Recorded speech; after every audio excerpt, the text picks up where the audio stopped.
Hello, everybody. This is Cutie Roo SR bringing you some more Legally Cute. We have another wonderful episode of cute, adorable games being showcased throughout the night. We are going to be having our Theatrhythm Final Bar Line featured by Abby's Quarter, and we will be starting off with that game first, but then afterwards we will have CTV Online coming back with more Toem, but I want to say Toem, but I know it's not that. But yeah, in the meantime, though, we are definitely going to be kicking up the show. We do have just a few little announcements that I just want to remind everybody about.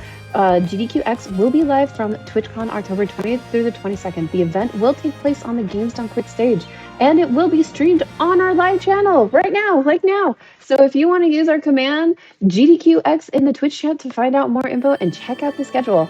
We'll definitely want to introduce our lovely runner, Abby's Corner, with our wonderful Theatrhythm Final Bar Line, but we also have our commentary, Alice and Pippi in a top hat. But Abby, if you would love to say hi first and get us going and let us know when you're ready for the countdown, and then we'll say hi to everyone else afterwards.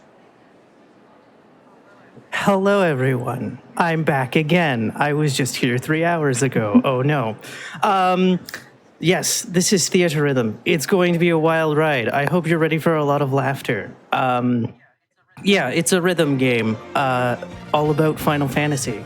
So, hopefully, if I don't press this button, did it screw it up? Okay, good.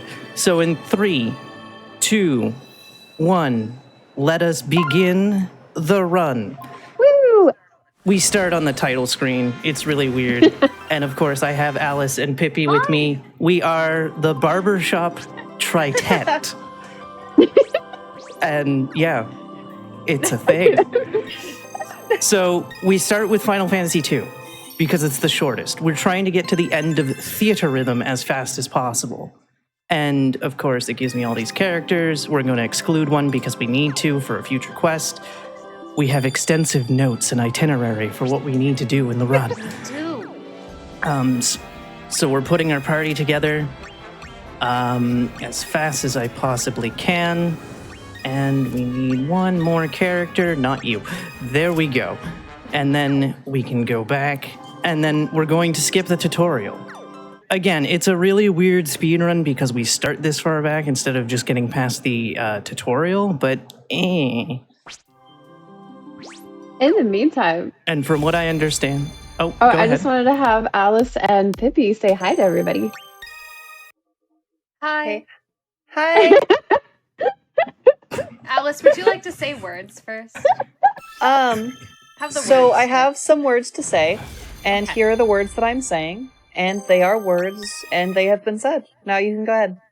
Whoa, those were a lot of words. I don't know if I know that many. Hi, I'm Pippi. I wear top hats. I don't speedrun this game, but it's very cute and funny, and I'm told that Alice is gonna teach me everything I need to know about Final Fantasy today. That's what I signed up for. So I have never played a Final Fantasy game in my life, but also I am in charge of the lore today. So I hope y'all are excited for that. Oh yes, like I said, we've prepared quite the show for you all. Alice is in charge of the lore. I'm in charge of this long list of quest objectives that I have prepared ahead of time so that Abby doesn't do the wrong thing for the wrong quest. We need to know all important information, like when we are being mean girls and excluding certain characters from certain runs just because. So yes, one of the things that we need to do is we need to fail quests. Sorry, Alice. And this one is actually the hardest one to fail because you have to do 60% more good. And obviously, good is the lowest we can go for passing a note. And obviously, the more we fail, the more damage we take. That's really, really bad. I was just going to ask you what things you were going to be doing to speed up the run, so there you go. Oh. Yeah, we speed up this run by barely surviving every single fight, and also fights are music. Fights are music, This is the Indeed. first thing that I understand about Final Fantasy. I've also never played a Final Fantasy game, which is why Alice is in charge. Right. Yeah, no, if Greece has taught me anything, it's that fights are music. Oh, okay. Yeah. I didn't realize that applied here. I've also never seen Grease, so that would explain that. I haven't either, but, you know... Let's see how many things we can reference that we've never actually seen before.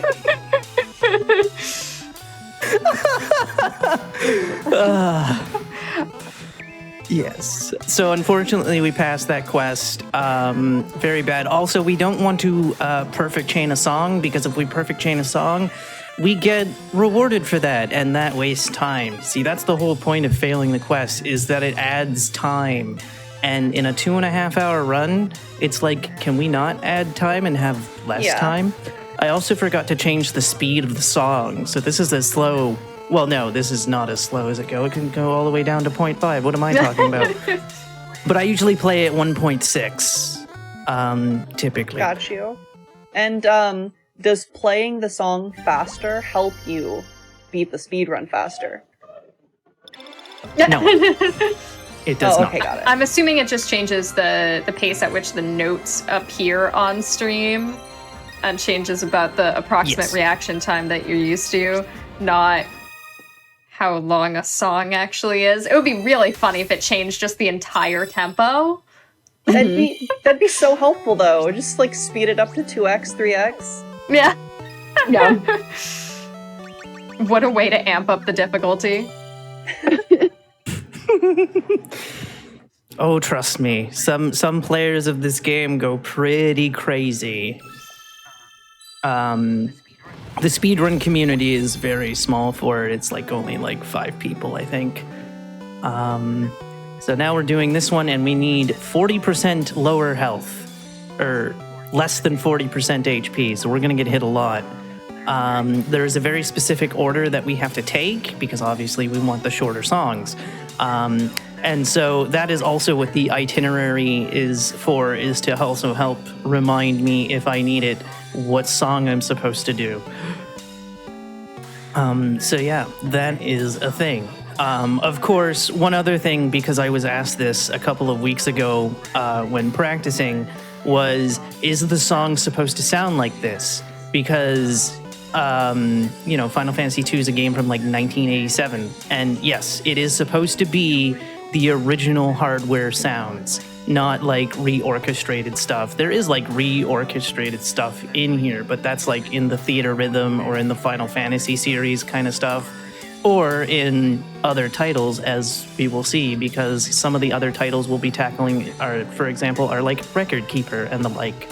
So as we move forward through the run, we're also going to move forward through the actual real life progression of musical recording quality. Correct. That's the real plot right now.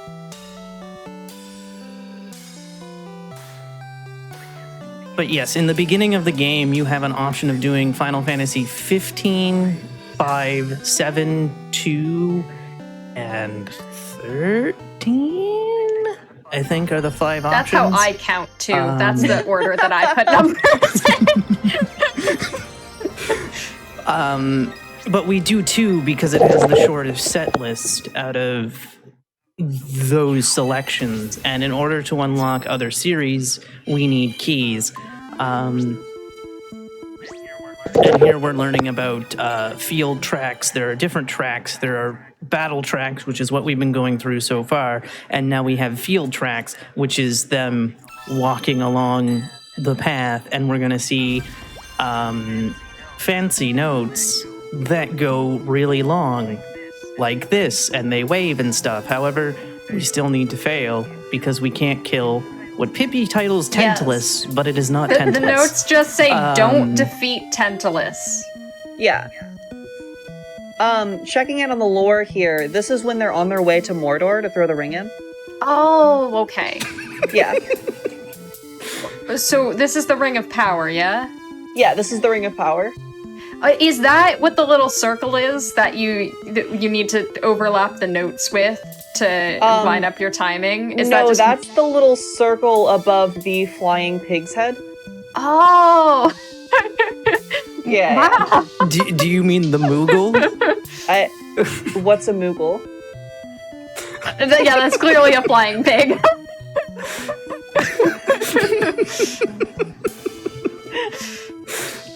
All right.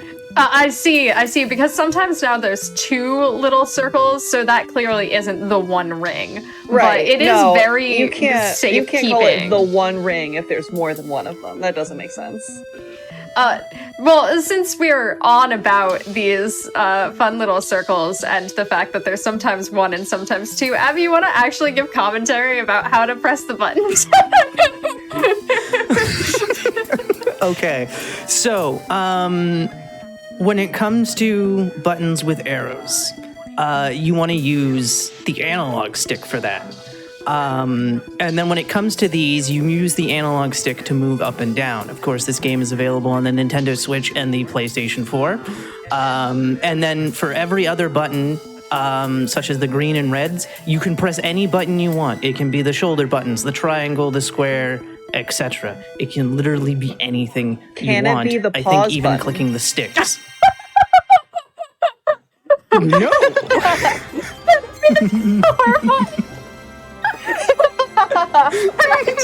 The quickest way to end a song. New speedrun tech found, turning off the game. Oh no. It's almost as bad as So now that the we have- speedrun tech for what was it? Where you microwave your game in order to make it force flip a switch? Oh god, I'm just thinking of other runs where we shove stuff in the microwave.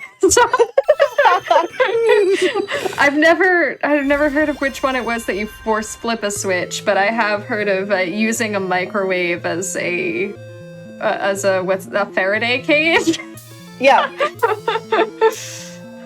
Also, I just want to confirm that you cannot press L3 or R3 to hit the buttons. I just tried, and it was like, no. And I was like, oh. So, no, you cannot hit the start button. Can you hit the touch bar? No, you cannot use the touch bar, and you cannot use L3 or R3, which is clicking in the left and right analog sticks. All I'm For anybody who saying, didn't know, chat, that's what R3 and L3 is called. how often do you get to see a runner test new tech live during a GDQ run? Yeah. Like, there's so much time in this where the goal is to fail inputs at some point anyway. So we're gonna just do some live speedrun science to see if it fails the inputs. If it succeeds, we can just fail inputs later. That is the impressive thing about this run, though, is you spend so much time and energy failing that you're gonna get really used to seeing Abby's health blink red angrily. I thought you were gonna say you get really used to failing. Oh no!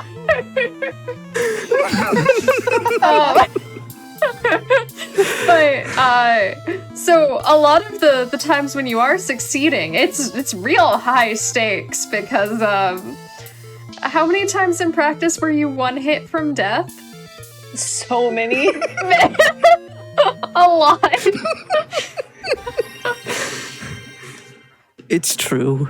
And a quick reminder that our job as commentators is not to inform you, but to make that task harder.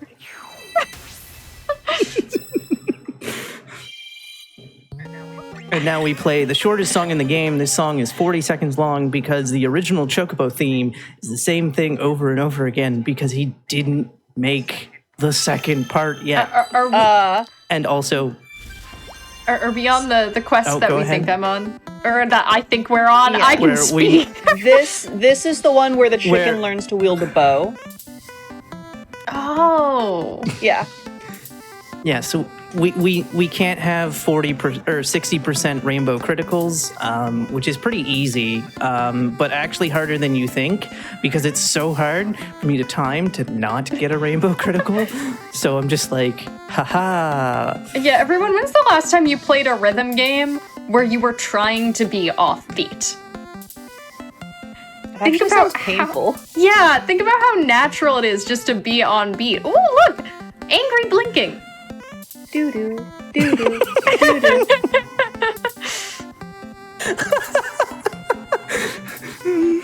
Now I know what you were talking about.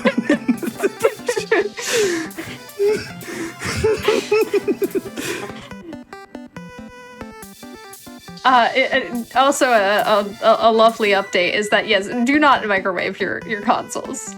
We are not condoning this.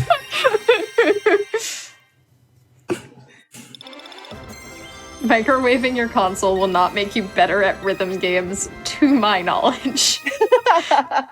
Please don't test that. Yes, please don't. And there's just some quests where we don't even have to worry because we won't even see what they want you to defeat, such as the green dragon here. But I'm still going to play terribly, so it's fine. Also, enemies deal double damage. Because again, the other thing too is if you play a song perfectly, it'll pop up, hey, you completely did this song correct. And it's like, yes, but that wastes time in the speedrun. This is not good. It was... Oh, And go for it, sorry. Oh, go ahead. No, you go. No, go. Darn it! I was gonna say that just that this is a very high contrast from I have seen Abby play the game trying to get a good score. This is a very different experience. Yes. But what were you gonna say, Abby? I was gonna say I think there's only like 4 songs left for Final Fantasy II, and then we move on to Final Fantasy X-2.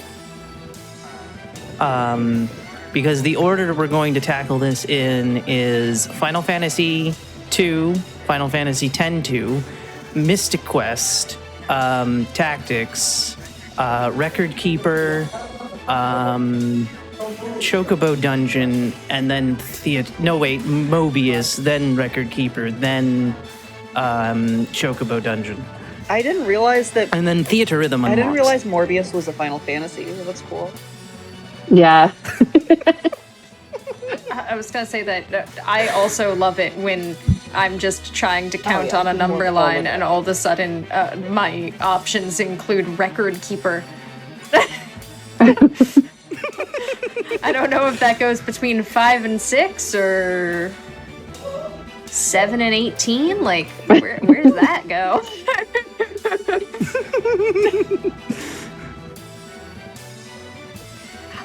Because with Final Fantasy VI, there's no, or not Final Fantasy VI, Final Fantasy X-2, there's only 6 songs. Mystic Quest only has 5.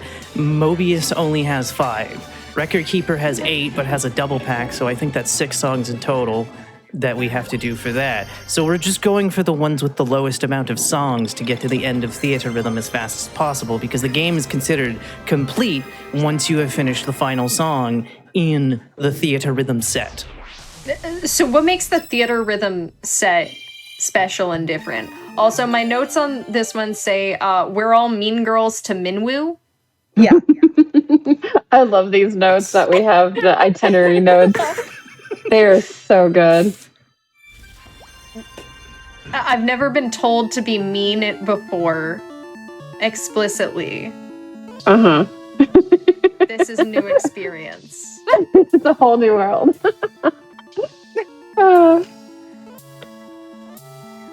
Yes. And unfortunately, we won't be experiencing any of the songs with lyrics because those are in Final Fantasy 7 and 10. There is a song that unlocks after you finish 10-2, but that's outside of the quest mode.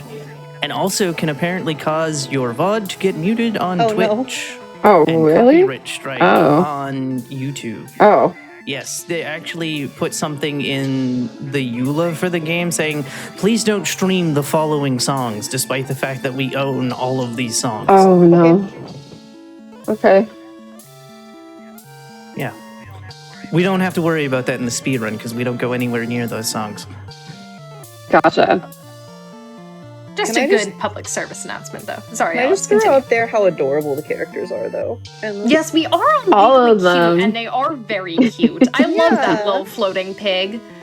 yeah, and like the little colon 3 faces. Yeah, they're And Yeah. so they keep falling over. Well, I think they might be falling over because Abby is tripping them. Uh-huh. Imagine if, like, walking was prescribed to you by a rhythm game player in the sky. Oh no.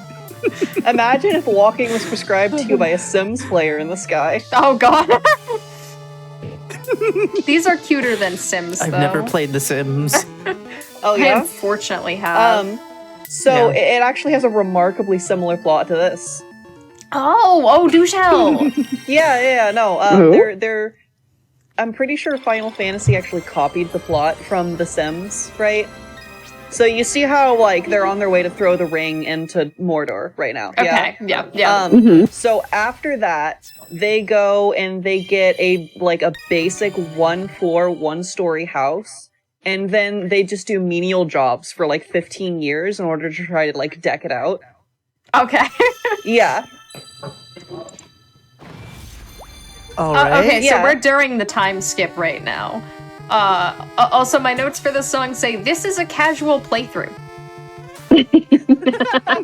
For Quest 17. I think that Yeah. that means we're not speedrunning anymore. No more speedrunning. Yeah, we're just And it was- casually. To be fair, we have to defeat the Emperor in 30 seconds, and we won't even see him. So we're good. Perfect. A great way to make sure that you are not speedrunning the boss is to just not play the boss. Yeah. Make sure they're out on sick that day. Yeah. Mhm. I think that's how most boss skips work. This is a Yeah. boss skip, not a quick kill. That's an important distinction. Yeah. But also, it's neither of those things because this is a casual playthrough and this is not a speedrun. Right. Correct, yes. Now, can we talk about how cute that little, like, Minotaur thing is? He kind of is holding his arms out like he wants to give everyone a hug. He is. And I kind of want to give him a hug. Aww. He gives me T-Rex Raw XD vibes. Oh! Aww. Can we stop punching him? Can we start hugs instead of I punches? mean, we never started punching him. Yeah. Nobody's using their No, fists. Oh. They're using swords and If you look, bows they're and actually axes. just wildly waving their weapons in the air in excitement. They're not actually hitting him at all. Oh! Yeah. This is a very non-violent game. I'm told Yeah. that Final Fantasy involves 0 fighting. Is that accurate, Alice? Yeah, no, that is totally accurate. Okay, okay, It's perfect. also like, you know Undertale? Yeah, they also stole Yeah. the entire plot of Final Fantasy. Oh, really? Yeah. Man. Mhm.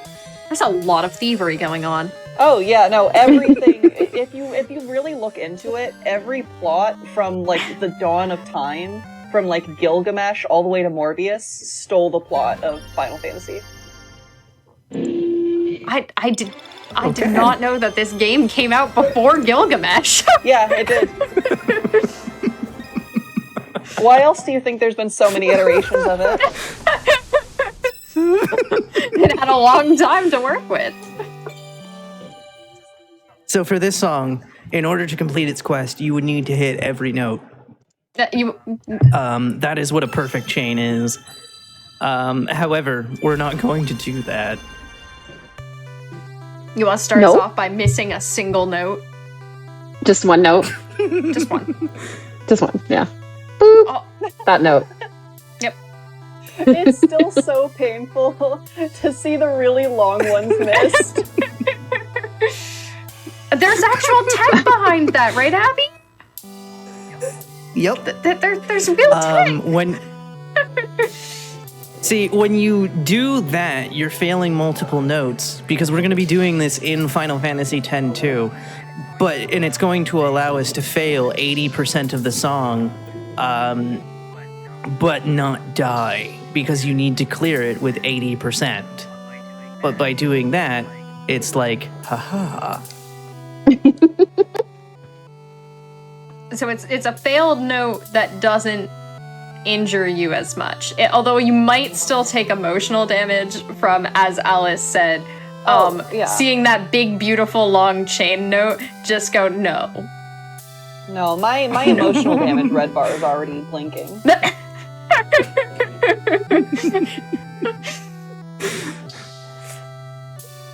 Listen, I think it was already angry shouting at me after we did the practice run where I wrote up all these notes.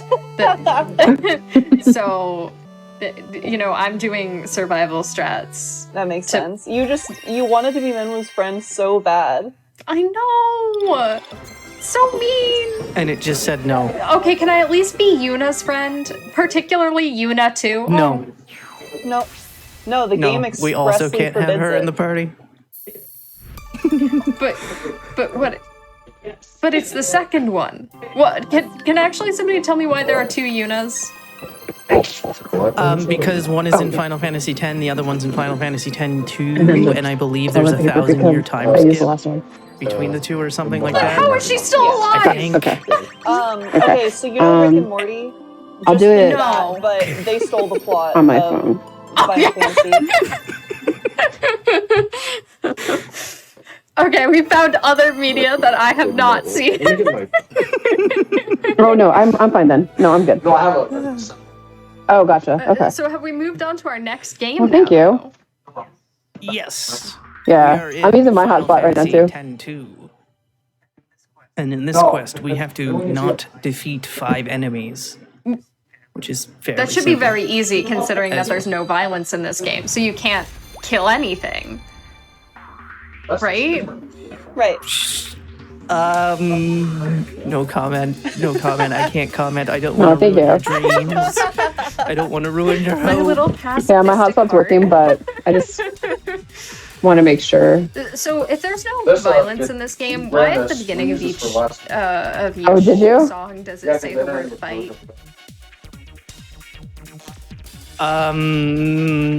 I don't want to ruin your pacifistic heart because my response would do that. Oh. It's because they're fighting legal battles to make sure that their friends are happy and healthy. Oh, that's how Yeah. you know you have real friends. Yeah. I mean, they could also be fighting via dance-offs. Oh, we're dancing. This Yeah. is some good dance music, by the way. Wait, you can hear the music? I mean, I'm listening in on the stream audio. Oh, okay, got you.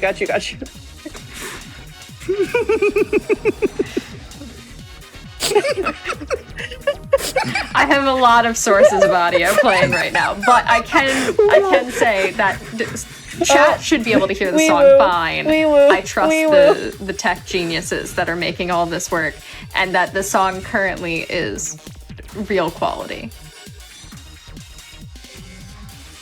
Also, that I want to dance like those little snakies dance. They just kind of bob. Yeah. That's about all you can expect from me. Sorry, I've gone into serious mode because I Yeah, have wee one woo, hit from dance. I was like, oh no, I'm about to die. Let's hear it for Abby and not dying. Woo! Collapse.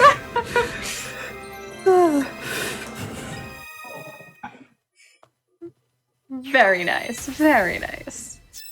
Next up, the note says that you should not be 85% good at the video game. Okay. Yes. So this is the one that I mentioned 2 songs back about using the advantages of destroying the long notes because it does count as multiple notes. Because again, missing 85% of the song is a lot of damage, but watch. You notice how very little health went off, and I probably failed like 5 or 6 notes there from that really long one, because each of the tiny dots count as a note.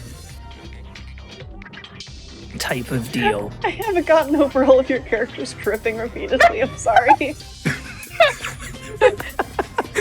Remember, everyone, that failing at the rhythm part is what makes this fast. This is required. Required tech is tripping the adorable characters So they fall flat on their little faces.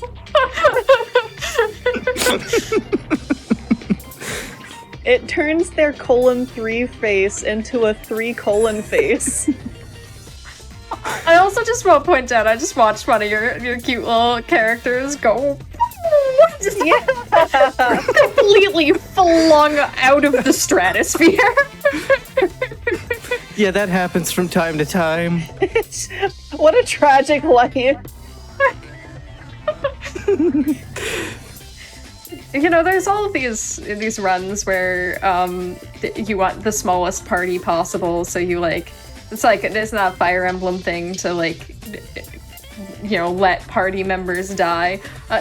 This is not even that violent of a run. That violence is too much. No, they just adorably kind of trip. And also, your health bar is very blinky right now. Is everything okay? We're about maybe 2 hits from death, I It just think. really admires the red ghost from Pac-Man. Oh. Yeah. See, I have played Pac-Man. Okay. Yeah, that's another game that copied Final Fantasy. Oh, okay. Okay, I played Pac-Man World 2 specifically, not the original. Okay. I mean, you say Final Fantasy came out before all these things, and for the most part, game-wise, you've been correct. However, Pac-Man was 6 years before Final Fantasy. But what about 1. Pac-Man World 2? That's the one where it's a 3D open world platform. It's not open world, overworld platformer. It's got like a hub world. That's what I mean. It's a 3D platformer. That's about all I remember about that game. You have a dog. Also, my notes on this one say, "Don't light the boss on fire." Yeah, that's Yes, but we don't have any fire abilities, so we're that's good. very important for the pacifist run. Please don't light the boss on fire. Lighting people on fire is generally considered kind of rude. So, We won't have to worry about doing status ailments or doing magic damage such as fire and whatnot, because we won't be equipping any abilities. We also won't be seeing the boss because we're too low level to see the boss. So we're all good. oh, so this is a true RPG speedrun where we're under-leveled to face every combat that we're entering into, but somehow make it through all right. Yeah. Yes, because the HP and whatnot is not based, and the damage you do is not based off of, your health doesn't decrease because of these things. It decreases because you missed a note. You could be level 1 during the whole, well, actually, you can't be level 1 during the whole game, but stick with me here. You could be level 1 through the whole game, but if you perfect every song, you'll never lose HP unless they hit you with poison. Which will happen when we get to Theatrhythm, because one of the songs, we fight 3 Genovas in a row, and we get poisoned by each of them. Oh. That's Poisoning someone is also considered pretty rude, honestly. yeah. I guess that's why the little friends on the other side of the screen are considered the enemies, because we're really polite here, and we do not light people on fire. Or bosses. I don't know what type of creature the boss actually is, considering that we never see what it looks like. But the enemies are kind of rude and sometimes poison us or turn us into tiny adorable frogs. Indeed. Also, Abby, did you know you got an egg? Yes, I did. 5 eggs. Egg.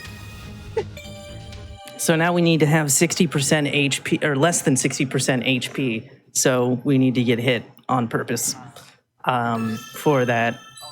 Also, enemies do double damage. Not the double damage. No, it's gonna help us get less than 60% HP faster. Oh no. Not achieving our And goal. of course, Alice's favorite activity of falling. Well, There you they know what go. I was just thinking? You know what I was just thinking about? Was, have y'all seen the adorable loading screens with the chocobos walking across? So extra fun fact, this is some real life lore for you. Did you know that the Beach Boys were a huge fan of Final Fantasy? I did not. Yeah. No. You know, they made that whole song about how does it go? I wanna take you down to Chocobo. We'll get there fast, then we'll take it slow. That one?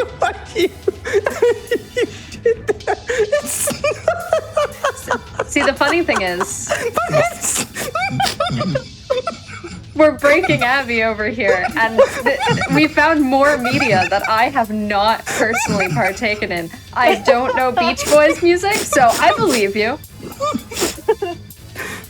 They have an entire song about chocobos. Also, today I learned that those birds are in fact chocobos. So far, I know that the creatures of Final Fantasy are chocobos, flying pigs, and cactus.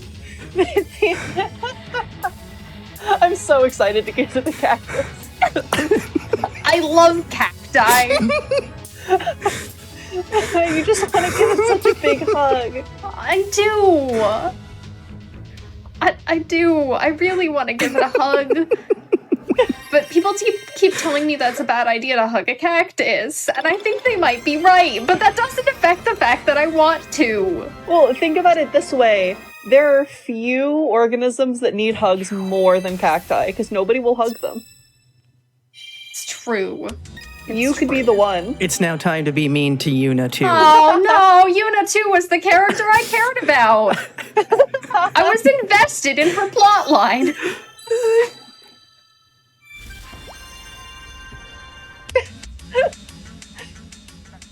I'm sorry that we have to skip her plot line, but her plot line has been skipped. Oh, all in the name of speedrunning. I'm glad that this isn't a casual playthrough anymore, otherwise I would feel way worse about skipping Yuna too. I was gonna say, is there a reason there's no note coming? Because I was like, I could have sworn there was more than one note coming at this point. Because it was a good chunk of the song. I was watching the bar and everything, and I'm like, game, you okay? And then there it was. If the note just never came, would that be a that's never happened before? Yes. Oh, one thing I forgot. You know how some of the notes have a little rainbow thingy around them sometimes? Yeah. So that's a special attack if you can get a critical on it. So sometimes you may have seen a character super jump or something like that. That's the attack going off properly.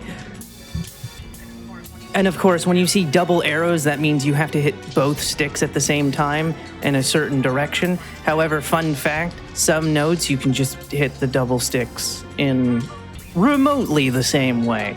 Punchy actually has a very funny guide on that on his YouTube channel on how to hit the notes in Theatrhythm.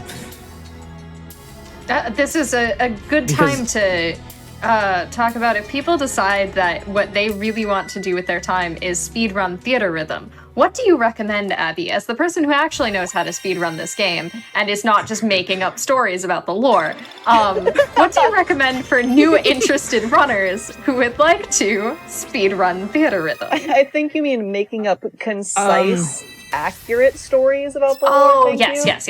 Okay, Abby, go ahead.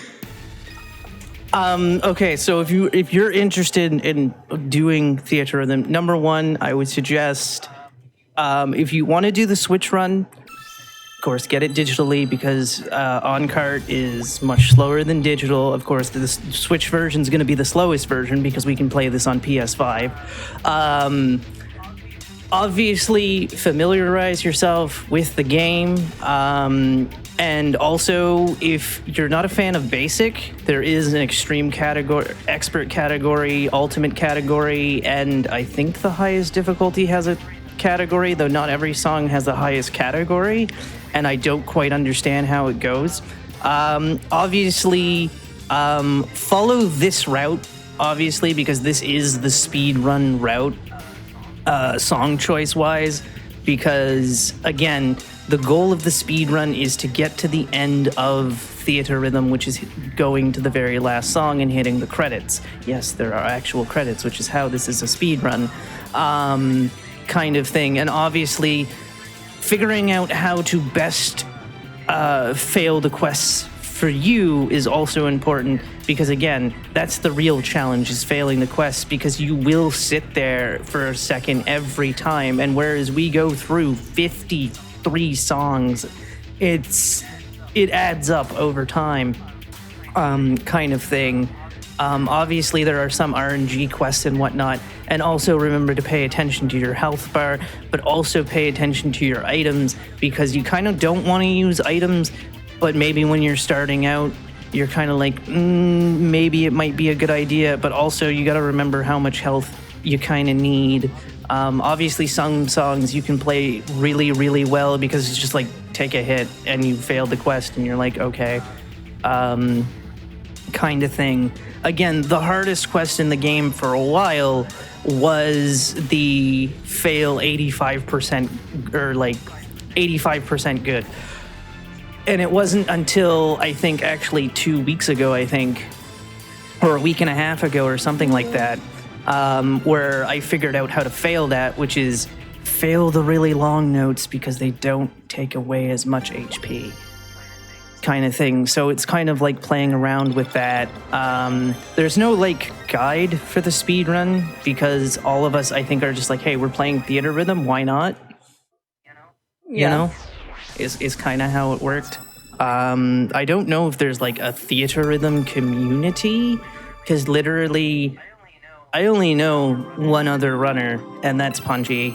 Because like I said, there's maybe like 5 of us that speedrun this one. So now we're running all the way to Rue's favorite game. It's time for Mystic Quest, where we get Benjamin. Woo! My notes currently, I believe, just say don't win. So we're not winning. Yeah, no, winning isn't happening. Okay. Yes, because we're not going to see the Bahamut. Okay, perfect. Or Bahamut. It's funny because in the earlier Final Fantasies, Bahamut's a dragon. And then in the later ones, he's the thing you've been seeing. So it's really weird. So you're saying that Bahamut, pronunciation, is a Pokemon that evolved. Sure, and kept its name though. Well, yeah, if you How many nickname Pokemon do that? it keeps its name. I think I figured it out. I didn't even need Alice's help on this one. I figured out the lore. I'm really proud of you. You actually nailed Proud it. of And me yeah, too! Pokemon actually also copied Final Fantasy. Wow, I can't believe it. It copied Final Fantasy. I mean, one came out 10 years after the other, so that's a thing. Well, so both are still coming out with new games, to my knowledge. Yeah. This is So true. I think they kind of have a symbiotic relationship at this point, where like who can really say if Pokemon is copying Final Fantasy or Final Fantasy is copying Pokemon anymore. All we know is that you evolved from a dragon into a Minotaur, something like that. Yeah. Also, Abby, your health seems very upset. Are you okay? Oh no. Uh-oh. We seem to have been eaten by a giant worm.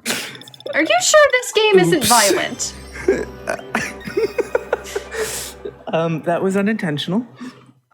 The main characters just got all tuckered out and wanted to take a nap. Oh, me too. Yeah. Me too. Okay. Sometimes you just have a really long day. And, like, we've been talking about how much they trip in this game. Yeah. Tripping really just puts a damper on the day. It really does. It just really makes you go, okay, it's time to turn in early. Your little Animal Crossing friend walks over one too many pitfalls.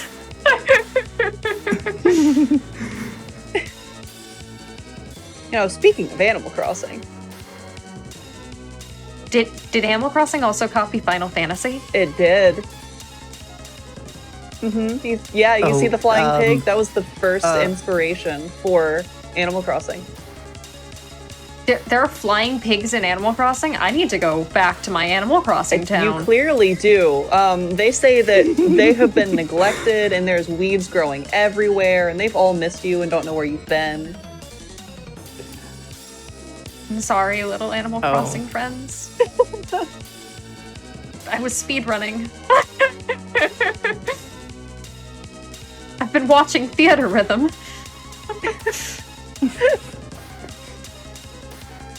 At least... Uh-oh. Oh, is everything all right again? No, we're good. Okay. It's just like, do I have enough? Oh, right. It was. Oh no. We've made it to Bahamut. This is not good. Okay, just don't win. I'm sure he won't die. Yeah, don't. I can't control if he dies or not. That's completely RNG. Okay. Well, he has HP, but I don't know how much. And obviously, my HP is almost drained again. But the song is almost over, so I think we're okay. You got this. Don't win. I'd be shocked. I believe Yay! in you. He didn't die.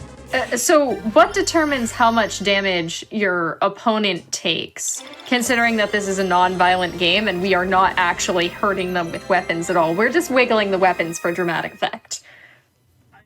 I mean, each character is leveling up, right? And they have stats and everything.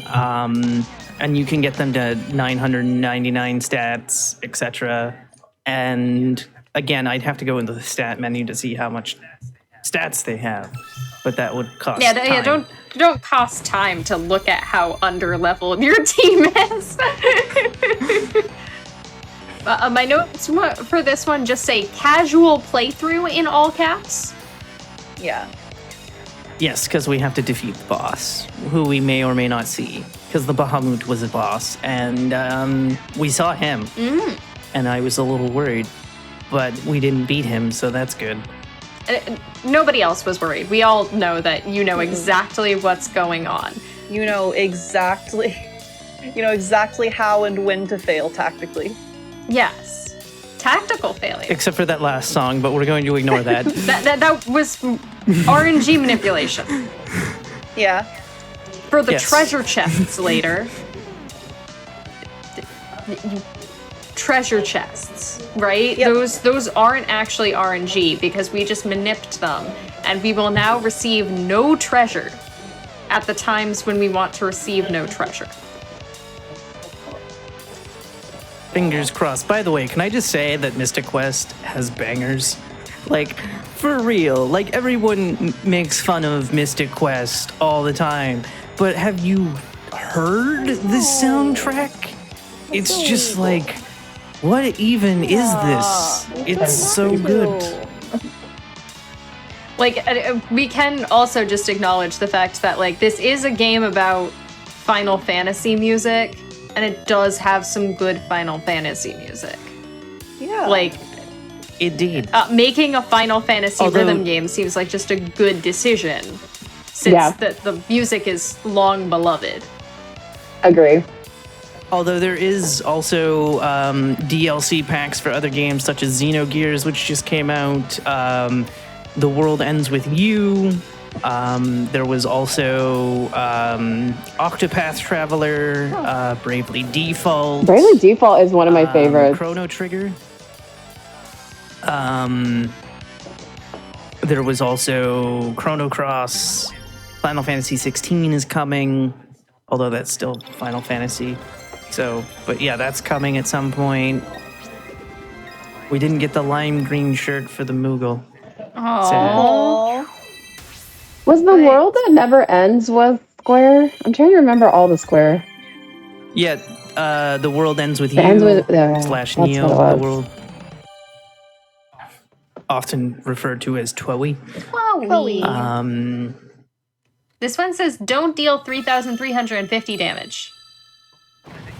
I think it will be good. I think I never even hit 2,000, even at like max level. Perfect. Trying to think what else. Oh, Nier music is in the game too. Ooh, Nier. That's a good one. I love Nier. I went to a Nier Automata concert. It was amazing. Oh yeah. I saw those were going around. I'm not a concert person, but I feel like I could be sold on some video game music concert. There's just something lovely about, like, video game music puts me in a happy mood. Yeah. I don't think any Dragon Quest is coming because apparently Dragon Quest has its own Theatrhythm in arcades right now or something. I think. I don't know. And I kind of wish that Nintendo jumped on the rhythm game bandwagon, because could you imagine Fire Emblem Ooh. Theatrhythm or Theatrhythm Zelda or something? Listen, all you had to say was Zelda. All they did was like... Well, we did get Cadence of Hyrule. Oh, true. But I have never played Cadence of Hyrule. I'm confessing to my crimes against Zelda that I never played it. I'm not very good at rhythm games. Abby didn't say that I had to be good at rhythm games to commentate for this showcase. Right. My realm of expertise is look at cute little faces. They go, aww. Yeah. Little Bobs in that last level had little wiggly arms. Yeah, you don't have to be good at rhythm games. You just have to be good at admiring little blobs with little wiggly arms. You don't even have to be good at rhythm games to enjoy this game. No. Even casually. So the quest here is 2 treasure chests. Treasure chests are RNG, but you get them from killing enemies. But if I never make it to an enemy because I keep tripping, Okay. which is impossible, Okay. we won't have to worry about I it. see the strat here. It's all coming together. Remember, everyone, tripping is not the most effective way to get to an endpoint destination. However, And that's a very good thing. Yes, it's very effective at making sure that you do not uncover random treasure chests. And random treasure chests are bad. Wait. Okay, Indeed. now I kind of want to discover random treasure chests. In real life? Yeah. So I think the goal then is to not trip. I don't know if I can do that. So every time I hear treasure, I think of booty, like the pirate term. I thought you were gonna say like Oh. the pirate booty is like a brand of snack. I don't know if Oh, that's yeah. something anybody else had growing up, but like that you're just walking down the road and you find like, health food brand cheese puffs. Please don't eat the health brand food cheese puffs you find on the side of the road. Yeah, I'm Yeah, go I'm to gonna the have to health side food with. store and buy your cheese puffs. Yes, Do not eat the bag. yes. Your health is quite blinky and angry. Is everything going all right in the treasure chest adventure?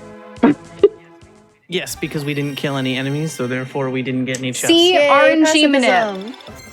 RNG manip.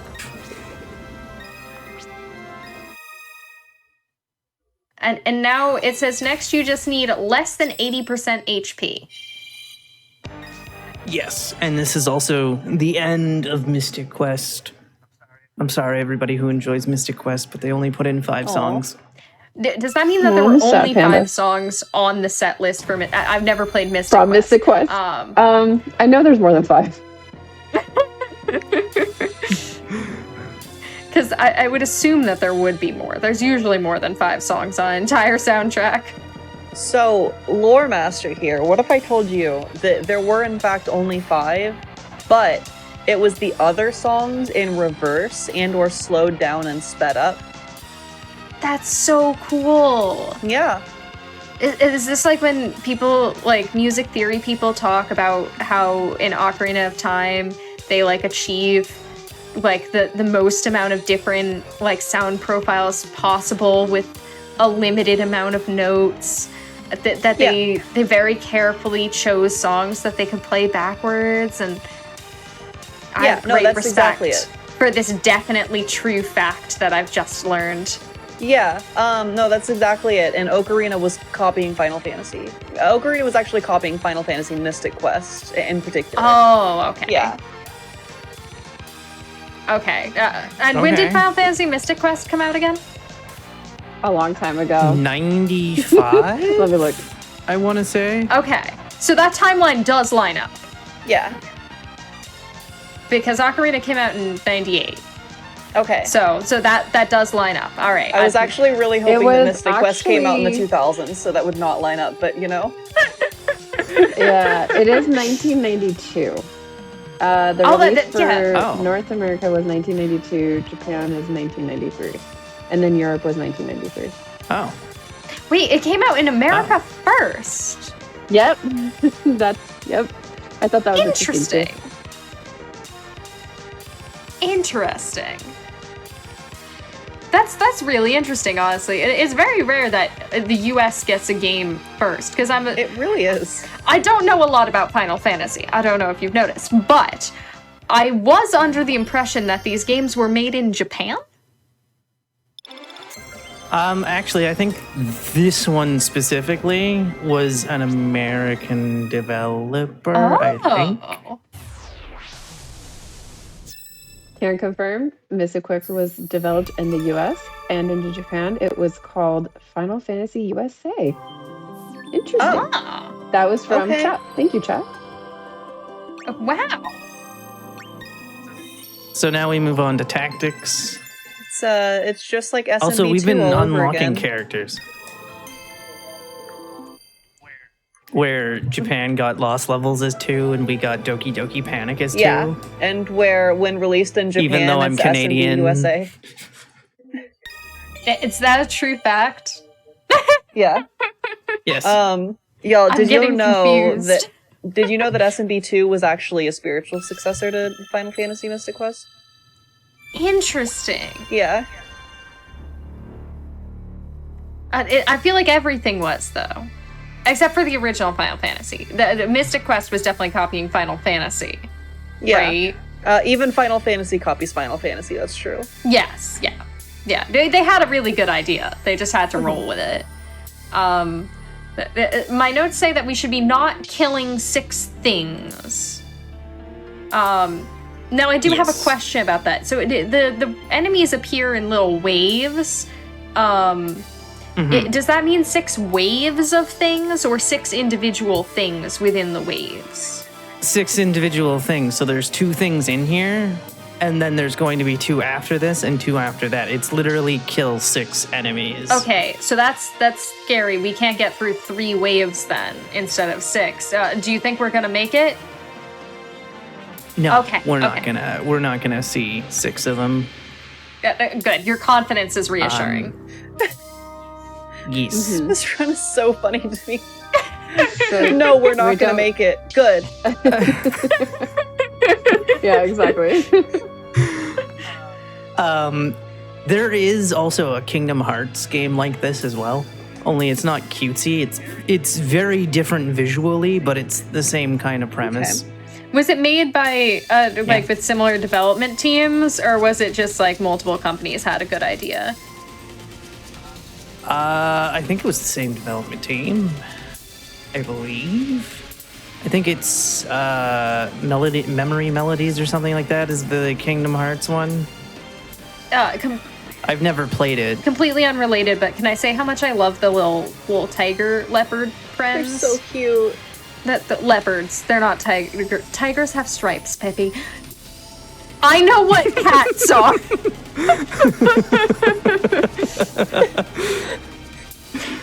Leopards. Hey, sometimes zebras can be born with spots, so it's entirely plausible that tigers could also be born Yeah, but with zebras spots aren't on a cats. very rare occasion. But yeah, I was gonna say I know that. what Thank cats are. you. Yeah. Wait, so are there cats with spots and cats with stripes? Yes. So cheetahs and leopards and panthers. Well, panthers are they're beautiful. White tigers. I really want a white tiger, by the way. Rue, I would suggest not getting a white tiger. That sounds like really, really dangerous. Yes. Are you sure? I kind of want a white tiger. I think they'll make great pets. Well, you can at least experience, so you don't have to go out and get a very dangerous pet. You can experience definitely not tigers. Those aren't tigers. I know what I'm talking about. Yeah. I think they were meant to be leopards, maybe. They've got really fun little dangly hairs, and I think they're cute. Everything's adorable. It is. I'm just kidding. Imagine living in this adorable little world. I kind of like this one in Final Fantasy World because of the aesthetics. They're super, super adorable. And now we're best to... Yes, Worlds of Final Fantasy is also a chibi aesthetic. Different style of chibi, but has a chibi aesthetic as well. I absolutely love the detail on when the little bat eyeball thing gets knocked backwards when he is like moving back forwards again. His little eyeball goes, whoa, okay, all right. That one was big doozy. Okay, we're good. He's so cute. I like how happy he seems about it. Yeah. Well, he knows that our quest is failure, so he knows that that this is a pacifist run. He's totally fine. He is also reassured by the fact that this run is based upon doing poorly at all of the rhythm gaming. Right. It's very important. Yeah, we go. Though I am quite amazed that he's not cold. He's dead. No. Well, that too. But Dead and cold? He Well, got is that tired how- and went to take a nap. Yeah, exactly. Yeah. is that how he's not cold? Yes? Yes? When you're taking a nap, you're not cold. Apparently, he's got a blanket. Yeah, see, we could use the snow as a blanket. I like this. Oh, I see.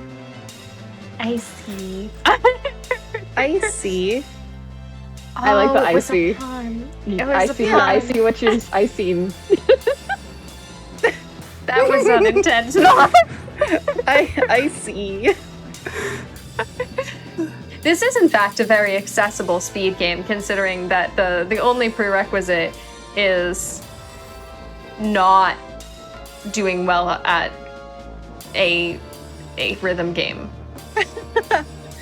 Or it's doing extremely well because you have to make sure that you don't die while doing badly at the same time. Yeah, there are a lot of interesting things to balance, and it is very interesting, like legitimately pretty cool in terms of routing.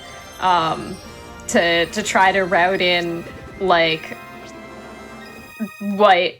obviously you're kind of locked into what has the least songs and the shortest songs, but also trying to figure out how best to not achieve the goal.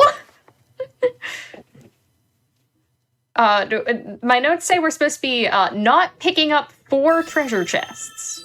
Okay. Okay. So Yes. this one is Not- RNG, but we set up the RNG manipulation earlier. Yes.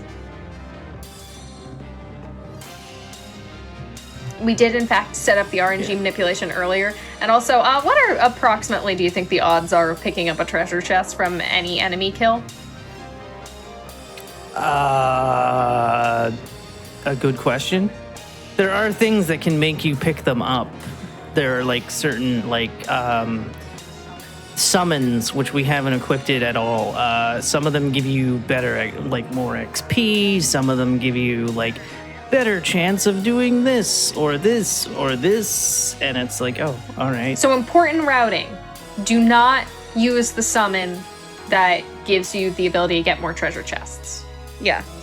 Oh, we don't even use a summon at all Perfect. because that means we have to go back and do a menu and select one, and it's oh dear.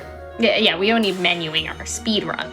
No. Plus, that might make you do more damage, and we can't have that either. Oh, do summons Indeed. do damage? Okay, Yes. okay. They do. They do damage. Some of them can heal you while doing damage. Yeah. Well, healing you might be The good at times, considering that we do want to continue taking damage. So, making sure we can also heal that fair. damage back occasionally. You did tell us that we will be poisoned at some point, and we'll be probably using items at some point in the run. Yeah. I appreciate that we have an evolved dragon and 2 zebras at the end fight here. It's like the culmination of everything we've worked for. So how many treasure chests did we get from that? I didn't pay attention, but it didn't say complete, Perfect. so we didn't get 4 of So them. we didn't get 4. Okay, perfect. Because the level will say complete if you completed the quest. It'll only say clear if you Gotcha.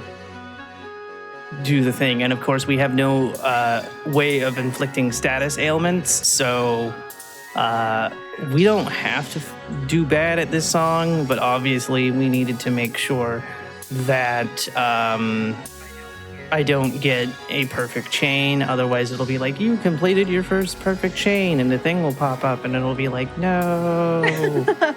I mean, I feel like if you want to really pull out, I'm not suggesting that Abby do this, because I feel like that might be a little bit sketchy for a live run setting where we're showcasing this game so that you can all know the majesty that is Theatrhythm speedrunning.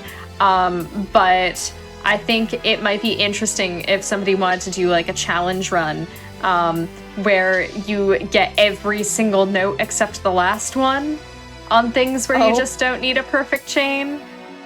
Just poetic. Poetic. I hate to tell you this, Pippi, but there are over 400 songs in this game. That's so many. Okay, that's a lot of so them. many. Yeah. Yes. So it says my notes, we're only doing 53 of them. Yeah, so out of 400. Yes. Yes. So just think, there's that much more. I was going to say, whenever you're ready for a break, Abby, just let me know. And when the next song is good for you. And we will take a little short break. Okally dokally. I mean, we are approximately halfway through the set list. So this is, in fact, a very good time for our break, right? Yes. Potentially. There's the boss. It's a red eyeball monster guy and a yellow one. I was going to ask, how do you know it's the boss? And then boss pops up on screen. That was good.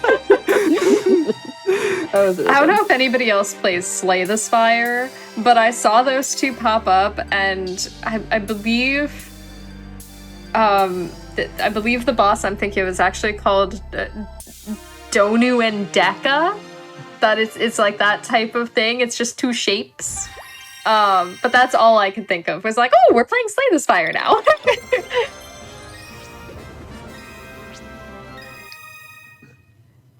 Very nice failure to use statuses. Okay, yeah, we still got 2 songs left in Tactics. So, you want to do the break now? We can, or we can wait till after Tactics. It's up to I you. think after Tactics is a good time to do a tactical break. Okay. Okay. Yep. So this one we have to do 5,400 damage. Yeah. We won't be doing 5,400 damage. Yeah, that does seem like a lot of damage. Are we doing more than 2,000 now? I don't think What about so. 9,000? Well, if we're not doing 54,000, I don't think we're doing 9,000. Right. We're not Listen. doing 9,000. We're doing over 9,000. Yeah, Oh, yeah, that's you right, do okay. actually have to spell this out for us. We've established that Final Fantasy makes counting very difficult. Yeah. No, we wouldn't be doing over 9,000. Speaking of over 9,000, do you know what else copied Final Fantasy? Dragon Naruto. Ball. Z? Naruto. Oh, Naruto. Oh. Oh. So Okay. Final Fantasy is Naruto. Yeah. Okay. Okay. Learn a lot. You pulled a swerve because I was gonna say Dragon Ball existed since '83 and Dragon Ball Z existed since '86 and '89 respectively. And I don't think a thing that started in '86 could copy something else that started in '86. Fun fact, though, for people who don't know about Final Fantasy, did you know that the reason it's called Final Fantasy is because it was supposed to be Hironobu Sakaguchi's last game he ever made? Was that the case? No, it was Oh. not. Because obviously 2, I mean, 3, His 4. last game is still ongoing, so That's kind of, you know, It's how all the it's same kind game. of metaphor for life. You know, you think you've really made it and made your magnum opus, but there's always another magnum opus to be found. yeah. The Final Fantasy just keeps on going. yeah. You can keep looking forward into the future. It's very meaningful. You know how I knew that fun fact? How'd you do that? So I was actually watching a really fun speedrunner play Theatrhythm, and she was giving me some fun facts about Final Fantasy while I was watching her play Theatrhythm. Y'all should actually check her out. Her name is Abby from Abby's Corner. She does have a corner. I've seen she does have a corner. I also happen to follow very cool speedrunner Abby's Corner. You should too. It's a really good time. You get to Yeah? see a I think so, corner. too. I Oh, agree. yeah. And if anyone's interested, we have a wonderful shout out as well as it's pinned in the chat for Twitch. But I would definitely say Abby's Corner does a lot of cool speedruns too. Yo, she does quite a variety of speedruns. Legitimately, as like a person who kind of like finds a game and sits with it, I cannot fathom like how many different games that Abby manages to be very proficient in. It's a very impressive time. Speaking of proficiency, by the way, we are demonstrating no proficiency in this quest and not winning. Yeah? Yeah. No winning. No proficiency. Because I don't think we're going to see Ultima, though I've been wrong before, because we saw the Bahamut a while ago. Fun fact, since Pippi is a big fan of the Game Grumps, I believe they made an animated joke about Bahamut or Bahamut. They just go like, I'm Bahamut, I'm the dragon. Oh, so they don't know how to pronounce it either. Okay, good to Yes. know.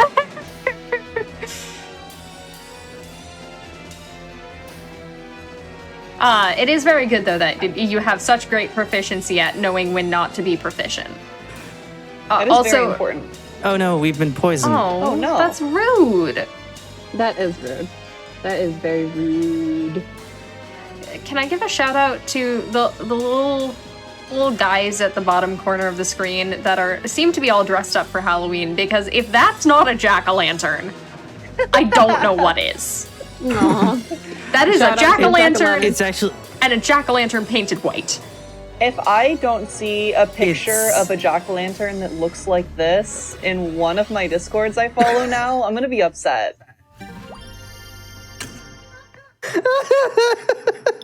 I can't wait to carve pumpkins this year.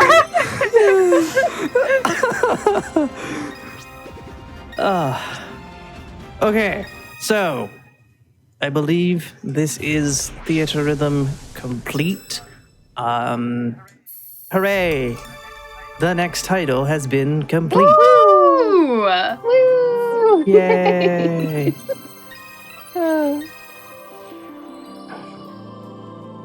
Clear. And then yes, next would be Record Keeper. Then it would be Mobius, Chocobo Dungeon, and then Theatrhythm unlocks, Ooh. and then we do the things. The things and the stuff. Yeah. Yeah. Okay. Well then, while we go into our next few blocks, I would love to see the Chocobo dungeon.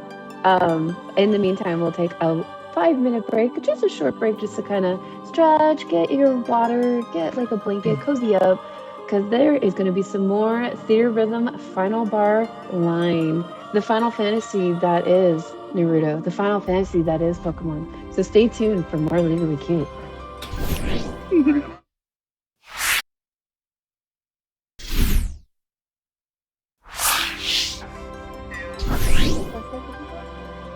Hello, everybody. Welcome back to some more Legally Cute. We're going to be playing some more Theatrhythm Final Bar Line. It's going to be with Abby's Corner. Whenever you're ready, Abby, take it away and count us down. All right, last time on Theatrhythm Final Bar Line, Goku was about to fight Frieza for the freedom of Namek. I'm kidding. But in 3, 2, 1, we begin the Record Keeper. So here we go. Record Keeper, from what I understand, is a mobile game of some sort. Same thing with Mobius. I've never played them.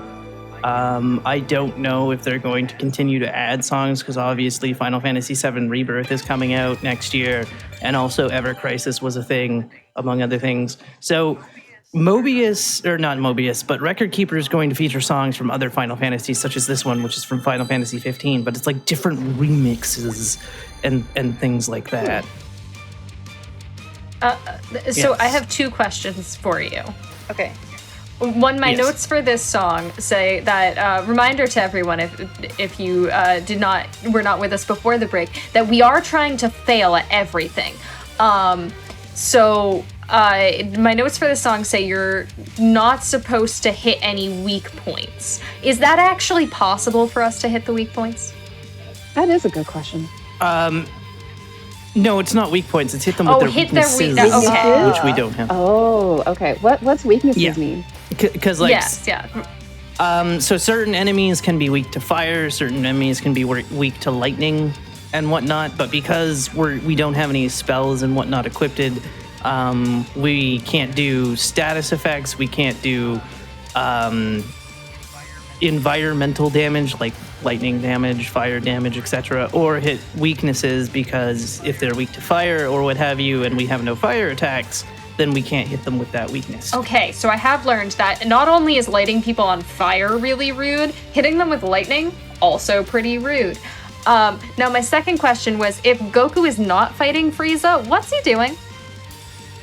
Ooh, I want to know that one. Or is that a lore question? Taking a nap. Yeah, is that... I think there's a Alice, Frieza do you that's know? icy. Maybe no, we don't have status effects. Oh, okay. It's really, really important to note that if he's not fighting Frieza, then he's trying to become the next Hokage. Okay. Right. Okay. And that is very... I thought it would have been the Mizukage, but okay. That's very relevant to Theatrhythm Final Bar Line. Right. You see how the song actually, it's called Stand Your Ground, right? Okay. So this is actually about a bunch of people who are holed up in like this castle. The castle's name was like Troy or something, and they were like under siege, right? Protecting like Helen of Troy or whatever, you know, like that. Okay, yeah. Yep. Yeah. There was a story that copied it. The Trojan the War? Iliad? The Iliad? Yeah. The Iliad copied. The Iliad copied Odyssey. The Iliad and the Odyssey copied copied Final Fantasy. Yeah. Because exactly. when they were building the Trojan horse, in the background Goku was trying to become the next Hokage. Got it. Yeah. No, originally the Iliad actually took it super out of context because it was supposed to be the Trojan zebra. Oh, because zebras aren't cats, they're horses. Right. Yeah. They're not quite. They're something akin to horses.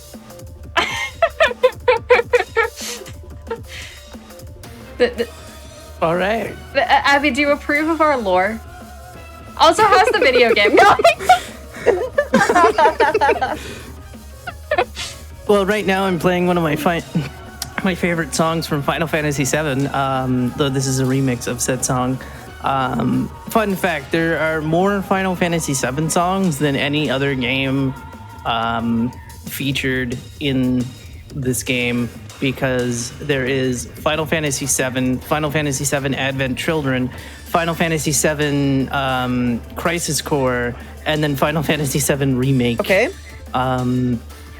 Yeah, there are a lot of Final Fantasy VII songs in here, and then I think it goes Final Fantasy XIV and then Final Fantasy XIII for songs. Once again, that is how I count as well. 7, 7, 7, 7, 14, 13. Yes, yeah. And somewhere in between there's Record Keeper? Or that might come after. That would come after. Okay. Right. Okay, I'm sorting out I might need an abacus for this. Yeah, an abacus to sort out your 7, 7, 7, 14, 13 record keeper. Yeah. It just makes counting easier. I believe your goal on this one is to be less than 60% rainbows. Is that happening? I'm assuming that's happening. I just assume Abby's being good at the video game. Oh, always. If a quest is complete, there would be a quest complete over in the right beside the end of the title. Yeah. I personally can only count up to Morbius on my fingers. You have a Morbius finger? I can count up to Morbius on my fingers. Okay. Right? But past apparently that, I can't. Yeah, I can't count that high. Yeah, that's fair. I love on the main title screen when you select your game up in the top right, it just says quest completion 1%. So is this technically a low percent run if we're trying to fail everything? I suppose. I don't quite understand low percents in speedruns, to be fair. To my knowledge, in many cases, any percent is low percent unless it were the case that actively getting something that is not required is faster. So if it is fastest, as is in the case, to my knowledge, in Theatrhythm Final Bar Line, to fail all of the things and not do all the things and miss all the quests and not get anything as much as possible, then any percent should be low percent. However, if it were faster to, I don't know, pick up a single summon and have a cactus in your party, then it would be low percent if we didn't have a cactus. We don't pick up a cactus, though, so then this is probably low percent. I think only any percents grab cacti. Maybe. But that's just true no matter what game you're playing. Yes, also, by the way, to anybody in chat, y'all can break out jam emotes anytime at all, because this is a rhythm game, therefore music. That is true. Show us your best jam emotes. The jam emotes are so cute. Yeah, they're so underrated too. I like to see wiggles and jams.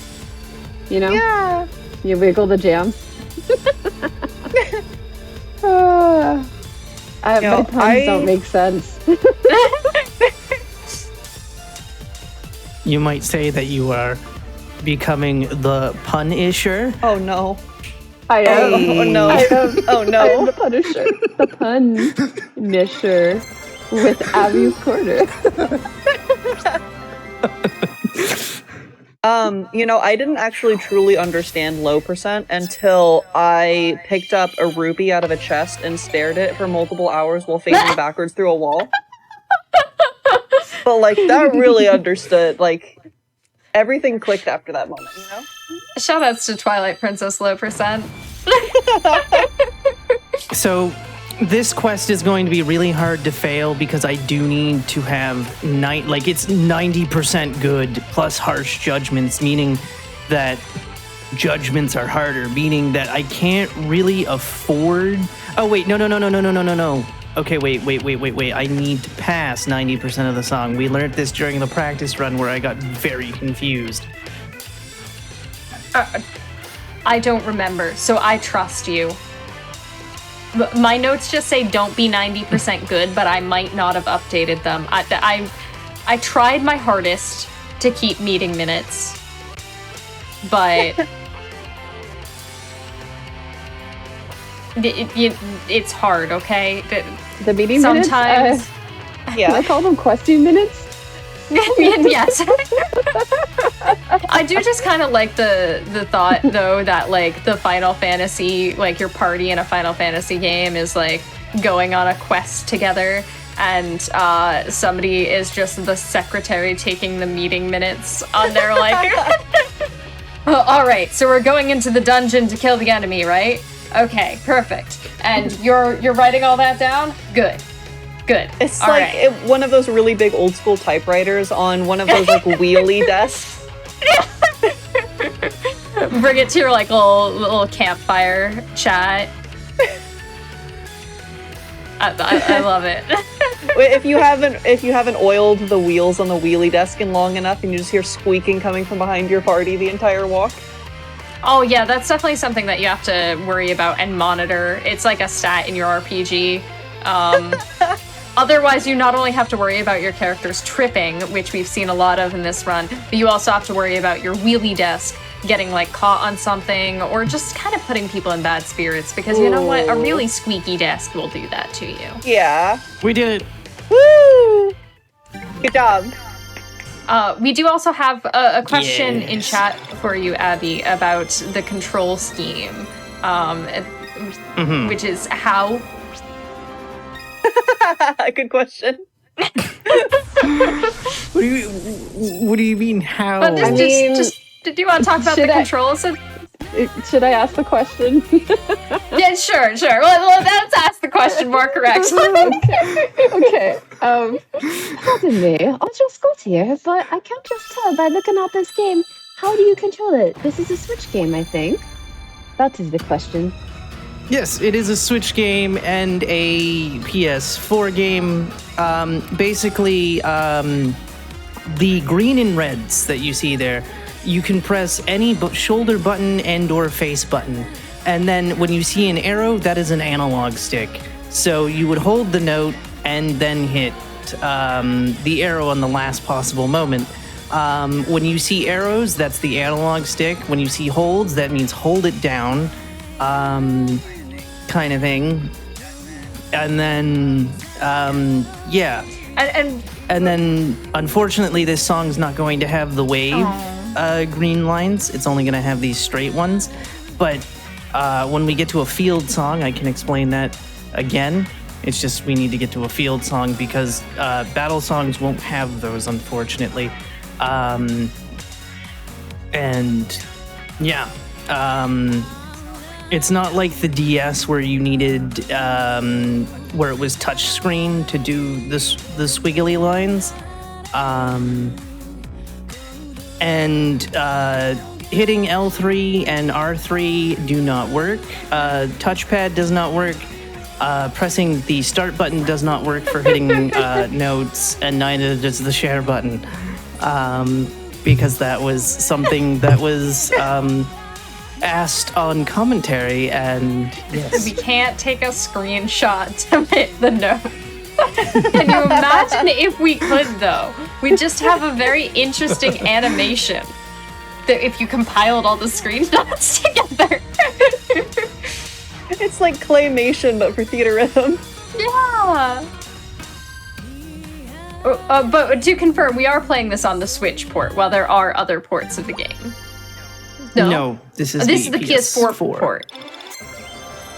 Yes. I was wrong. I can't believe it. This was the first time I've ever been wrong tonight. It's okay. Pippi, you'll get through it. It's okay. Did you so get in this switched? one, we have to kill the boss. Did that get switched? I had to do it. I had to. Yeah.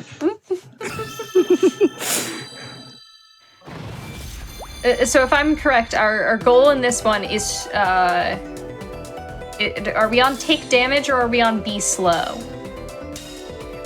We are on, we need to defeat the boss in 25 seconds, yes. but we may not see the boss. So we need to be slow if we see the boss. Slow run. Slow run. This is no longer low percent, this is slow percent.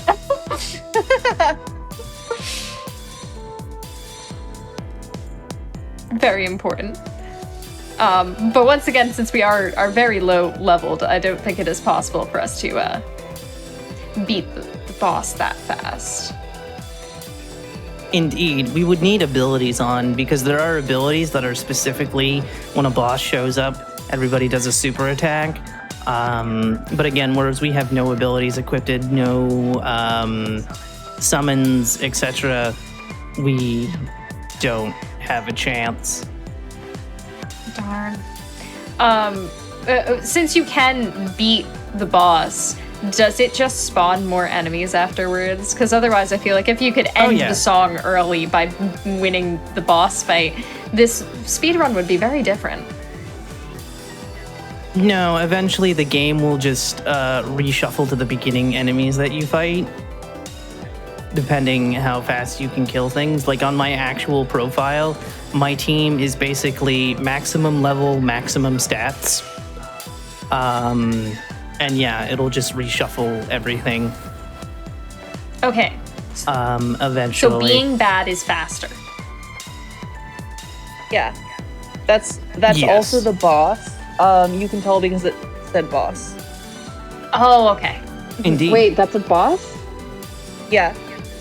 Yes. I missed the Oh. text because I was looking at the angry red blinking in the corner. It's the me type too. of boss that walks into the room and goes, "I'm the boss," and that's how you know they're the boss. Oh, it's Yeah, really exactly. nice of them to announce it like that. Yeah, exactly. Otherwise, I never would have figured it out. Yeah.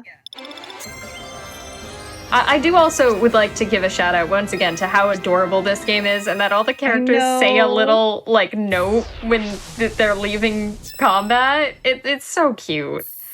It's so cute. Speaking of which, my notes for this next one just say, "Don't kill the king."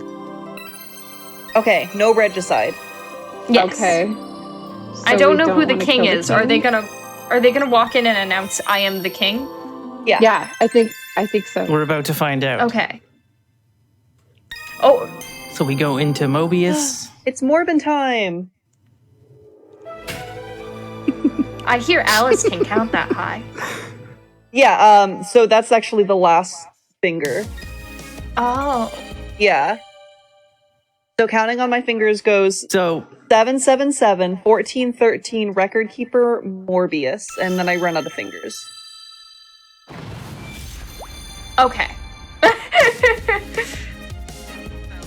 So that's Morphin the quest was to not kill the King Bahamut, so that's what we're going to Oh. do. We're not going to kill the King Bahamut. Oh.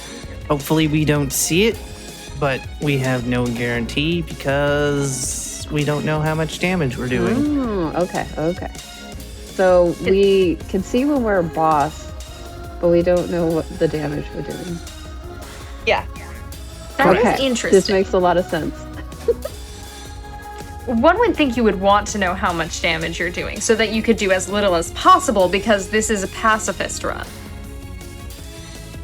We're trying not to fight things Yeah. and not to be rude That to makes anybody sense. except Yeah. for Yuna 2 and Minwoo.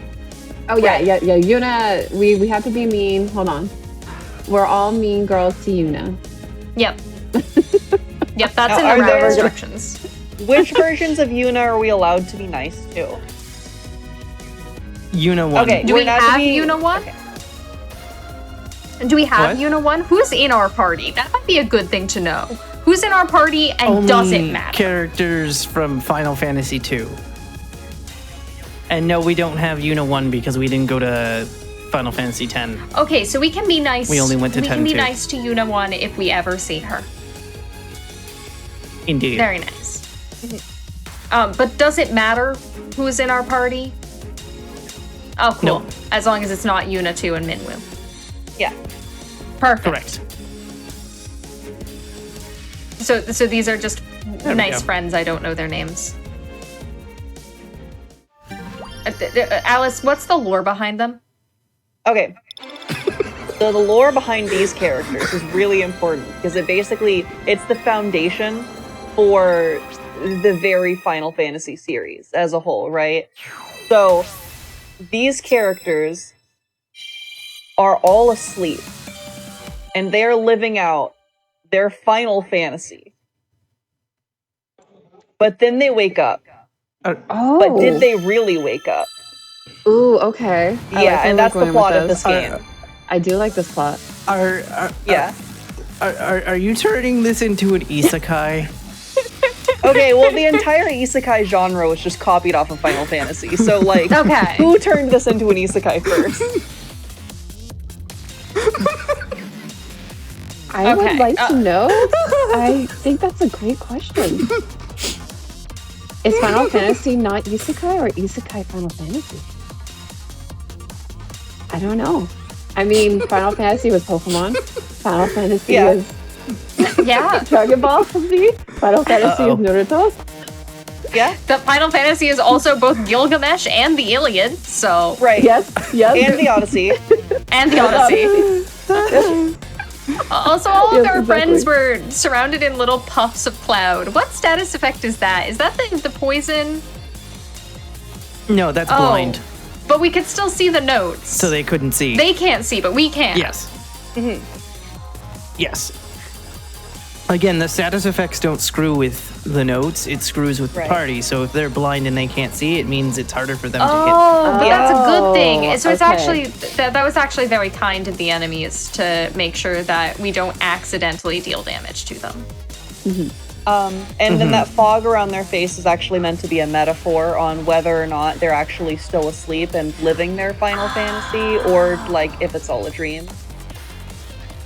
get. Actually, it's the bad breath from the enemy, so they're covered in stink. That is substantially worse than might be asleep. Yeah. That is pretty bad though. Like in the actual game, like it's super, super bad. You get like so many status elements, and one of them is poison, and you're just crying on the inside.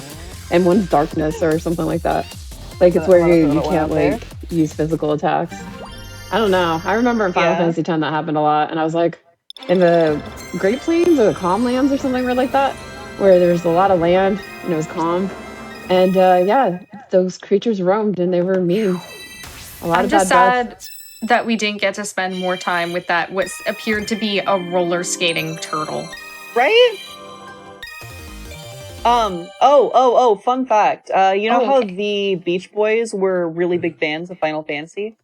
Yes. Yeah, so was Queen. Really? Okay, so now that is a musical group that I actually am familiar with the music of. So No, they were huge fans of Final Fantasy. They wrote, like, probably their biggest song ever was actually a ballad to Final Fantasy. Really? Uh-huh. And which one was that? Wait, Is this the real life? Is this Final Fantasy? They weren't really sure if they had started playing the video game or not. Yeah, Right, that's exactly, true. exactly. Just like the Final Fantasy characters aren't sure if they're actually playing or if it's a dream. Oh. Exactly. Yes, Right. And they're all asleep, but not waking up. But they're still in the stream. No, Final Fantasy was really ahead of its time. Yeah, it really was. Oh, I love It the series though. spawned, it spawned every known game, every story, everything. Yeah. It's really impactful. It really is. When did it come out again? It was sometime in the 80s. 86. Yes. I mean, so that means potentially the first Zelda was also inspired by Final Fantasy. Yeah, it was. I don't know when in the year Zelda came out, so I'm just gonna assume it was 86. So I don't know when it was in the year it was though. So it might have been. I'm gonna assume it was December, so that it had the maximum amount of time to be influenced by Final Fantasy. That's adorable. Can you keep your party as frogs for the entire time? Yes, please. No. No. I don't say no. I'm the host. I say yes.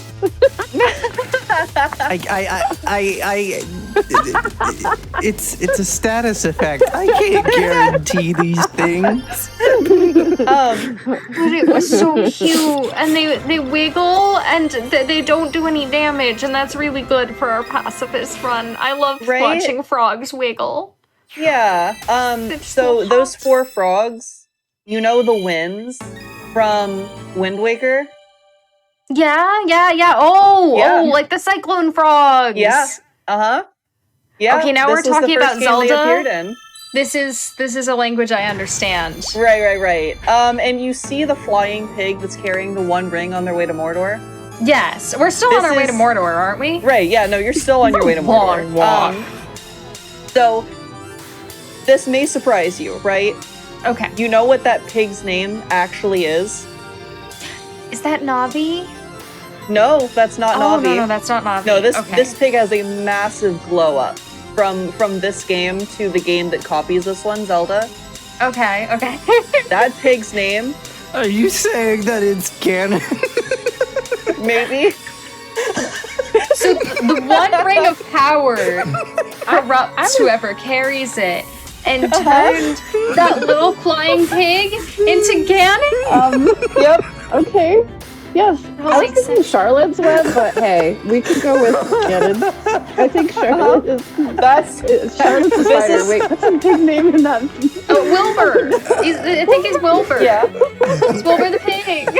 Yeah. This is Ganon's first appearance. Wow. Oh, Yeah. Ganon. Oh, Isn't okay. it wild? So cute. I could believe it. Yeah, Wilbur from Charlotte's Web is actually the copy of Final Fantasy that happens right before he snaps and becomes Ganon.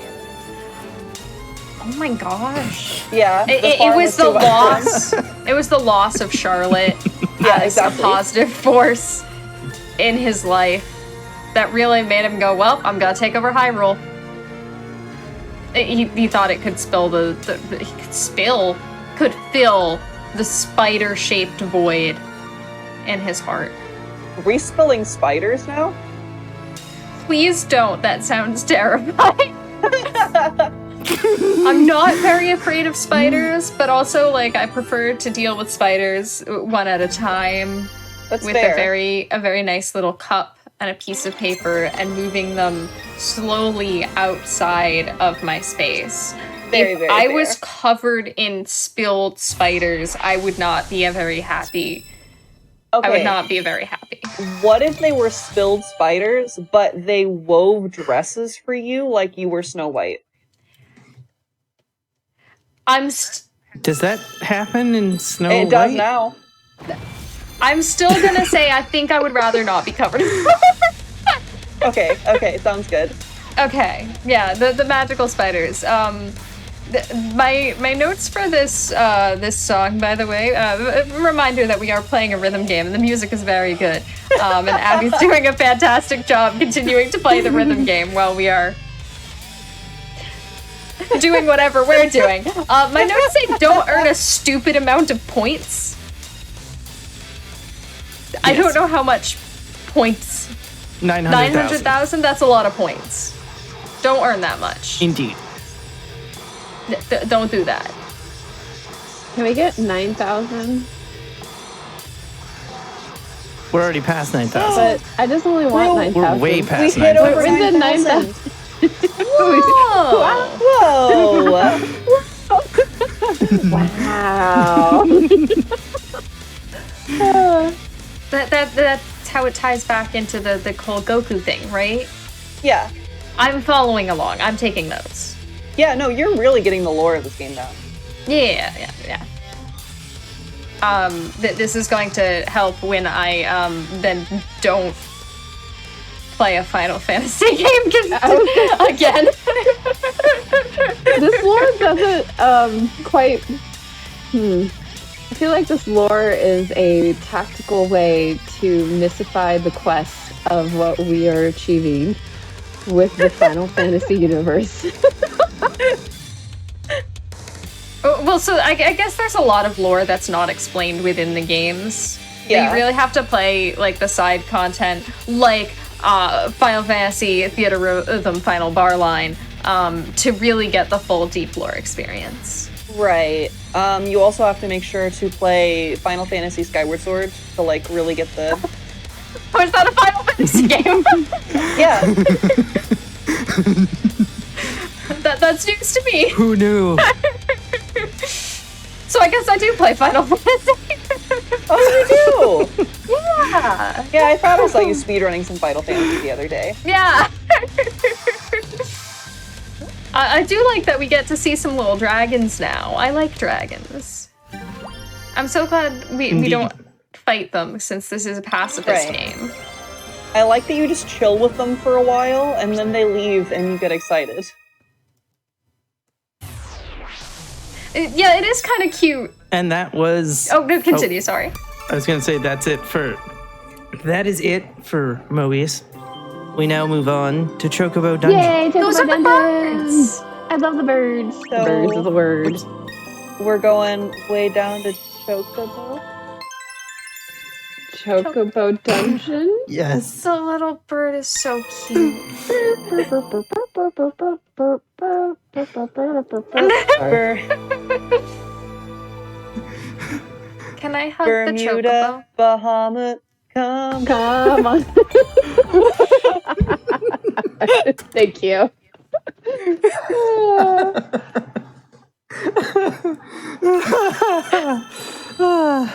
Okay, so we can't get 60% rainbow Chocobo? criticals. That is what my notes say. No 60% rainbows. But that is also a big, pretty bird. That bird is so pretty. Yes. It is the Phoenix. Also, I'm really here for this music. I've been here for a lot of the songs, but like this just has some fun jam energy. I'm gonna need to go find more jam emotes. Fair. Every time I think of jam, I just think of literally jam. Like, Oh. I really want to go get jam and like, I enjoy both about equal amounts, yeah. yeah. What's your favorite jam? Ooh, I know I'm a weird one. I like marmalade or apricot. I like any of like the Oh, not the apricot's strawberry really grape. good though. Yeah. Yeah, strawberry and grape get old, I think. That's I'm fair. not True. a huge like grape thing fan. I like just like plain grapes, but stuff made out of grapes are not super for me usually. I like citrus. Fair. Here for like an orange. I will say though, it's not a jam, but you know what I'm really craving is apple butter. Apple butter is so good. Ooh. But what about apple jam? Apple jam. Apple jam a thing? I think it is. Yeah, yeah. Yeah, I think so. What if we Okay. put all of the jam together and made a jam that is just less than 60% rainbow? Oh, that's a really good point. I suppose you could make a jam out of anything, right? Because if you could just a small container and a thing that is slightly too big for the container, you jam it in and it's Oh, okay, that makes sense. yeah. Oh, we have a good question from chat. Is that Ho-Oh the legendary Pokemon? No. That is the summon known as Phoenix. Yeah. So Ho-Oh was inspired by the summon known as Phoenix, is what Yeah. I'm Yes. getting. That Yeah. that's how the lore works? Because Final Fantasy is Pokemon, right? Yeah, I think. This is less inspired by and more Ho-Oh is actually the Final Fantasy summon Phoenix's twin. So, you know, like they're often confused. I see how you would okay. yeah. Okay. But it's not identical, it's fraternal, right? Right, yeah, fraternal twin. But they Okay, are okay, cool. frequently confused. Okay. So is Ho-Oh a phoenix?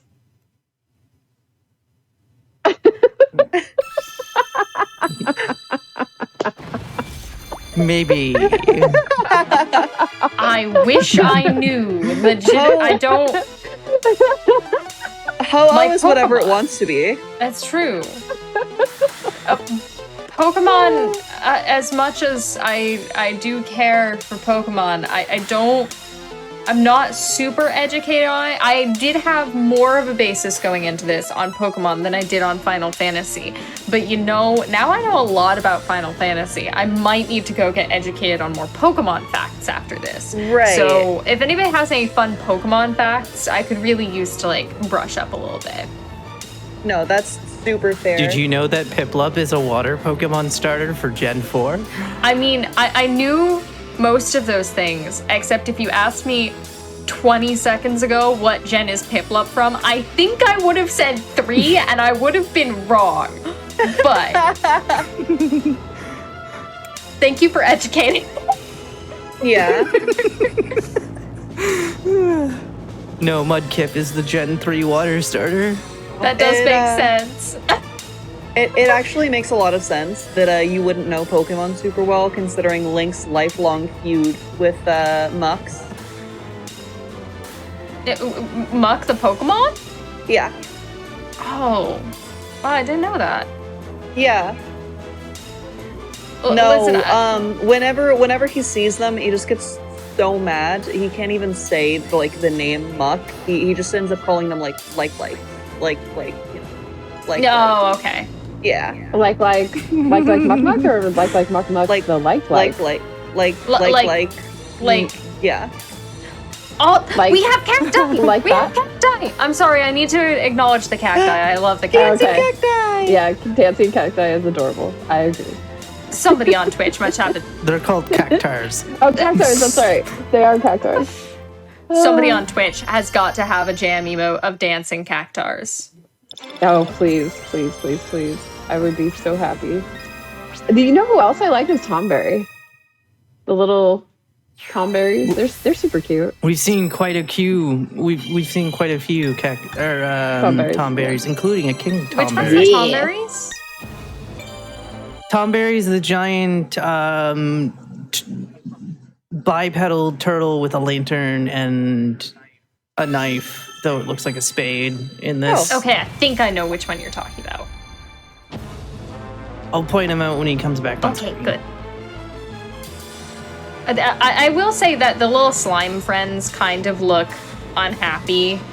Maybe it's because they like take offense to us talking about negatively about Muck, the Pokemon. Maybe. Perhaps. Or 'cause- maybe they're about to reenact the scene from High School Musical 2, I Can't Dance, even though everyone else is dancing. I can't say I know what that movie is because I don't know what that movie is. That was after my time. I have heard of this movie. I have not seen it. But I will say, in defense of the slimes that I just called not cute, when they get hit and their mouth opens real wide, that is pretty cute. Yeah. They just go, ah! They seem so surprised. It's so cute. Boss. Oh, I saw it that time. Yes. It's the Leviathan. We can't kill it because if we do, that means we've passed the Yes, quest. it does say don't. It's also a summon. So if you could make summons, but we don't because this is a speed run, we are going fast. Reminder that this is all in the name of going fast. Would you just get like an enemy, but on our side, so it's non-enemy, so it's like it's a friend? Or do the summons look different from the actual enemies? No, they look like how they would, like Leviathan looks exactly like how it is over there, and Ifrit will look like Ifrit. It's just that they're very specific enemies, and they're all boss types. There's no non-boss summon that we would fight, and Chocobo Dungeon is where we would fight them all. Also, I'm sorry to the person who asked, like, playing the game, and I mentioned a note. We haven't done a walking song, so I haven't been able to show that up. So I apologize. Oh, good you didn't kill Leviathan. I'm really happy about that. Yay. Yes. My notes say that next we are going back to our casual playthrough, and we are not speedrunning. Wait, so We are they're going slow very run? slow. Yes, because Slow run. This is Or slow run? slowest run. Slowest The run is what slowest the run. notes Yes. actually say. Uh-huh. Is slowest run. Slowest, okay. I really don't understand these notes. I get them, but I don't understand them. We have a little cheat sheet in front of us, and the only thing that makes sense to me is slow, and then we'll see what happens after that.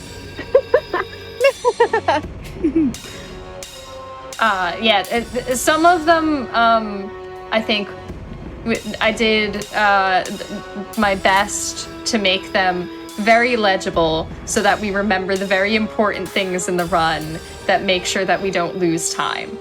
Others of them, Abby's got this. That was all I had to say. then fail it. There we go. We're starting to take damage. Though, again, we have to defeat Ifrit in like 30 seconds, which isn't happening. We might not even see Ifrit. That is for sure. It's completely random how much damage I'm doing. Obviously, the more I complete a note, the more likely it is that we hit somebody.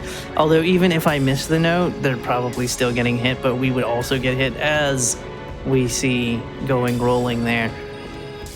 He just rolled away. Yep.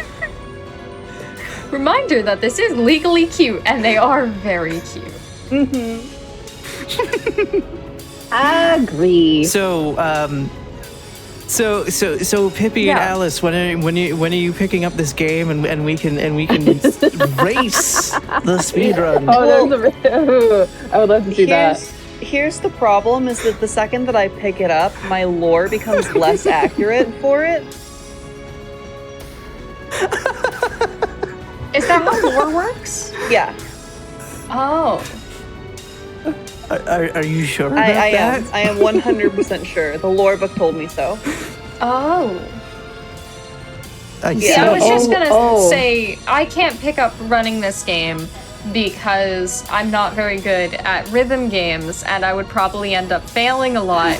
But in the terms of the speedrun, that's not actually a good reason to not speedrun this game. Right. That might be a good reason not to get too upset with yourself if you're not doing well casually. But as we know, this is a speedrun, and speedruns, we go fast, and we go fast by not hitting the notes. Yeah.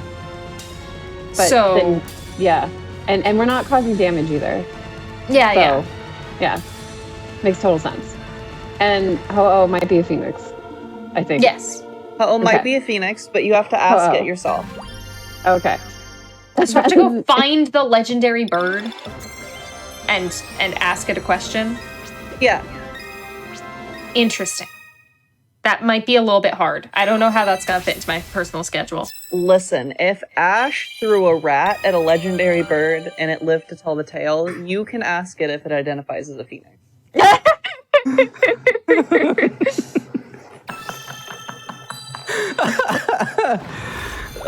It's true, he did. Is this the turtle? This isn't a bipedal turtle. This is a four-legged turtle. But this is I know it's not wearing roller skates, but every time it moves, it kind of looks like it's wearing roller skates. Like the way that it animates, I kind of like picturing it wearing roller skates. So. Also, yes. Pippi, you mentioned something before we started, and somebody wanted a song played. This is the song. It's a variation of said song, but this is the song they were Oh, this is referring the to. bridge song. We've been on a bridge so many times not playing the bridge song. I'm just excited that we finally got to hear the bridge song. Have we been on a lot of bridges? Yeah. Well, I guess we traveled a long way in all those walking segments where we were tripping. So, There's like a ton of bridges on the way to Mordor. Okay, yeah, because there's got to be a lot of rivers. Yeah. Also, this is a very nice bridge song. This is about what I had hoped for in terms of a song about a bridge. However, you are blinking quite red. Is everything all right? Yeah. Okay, just checking in.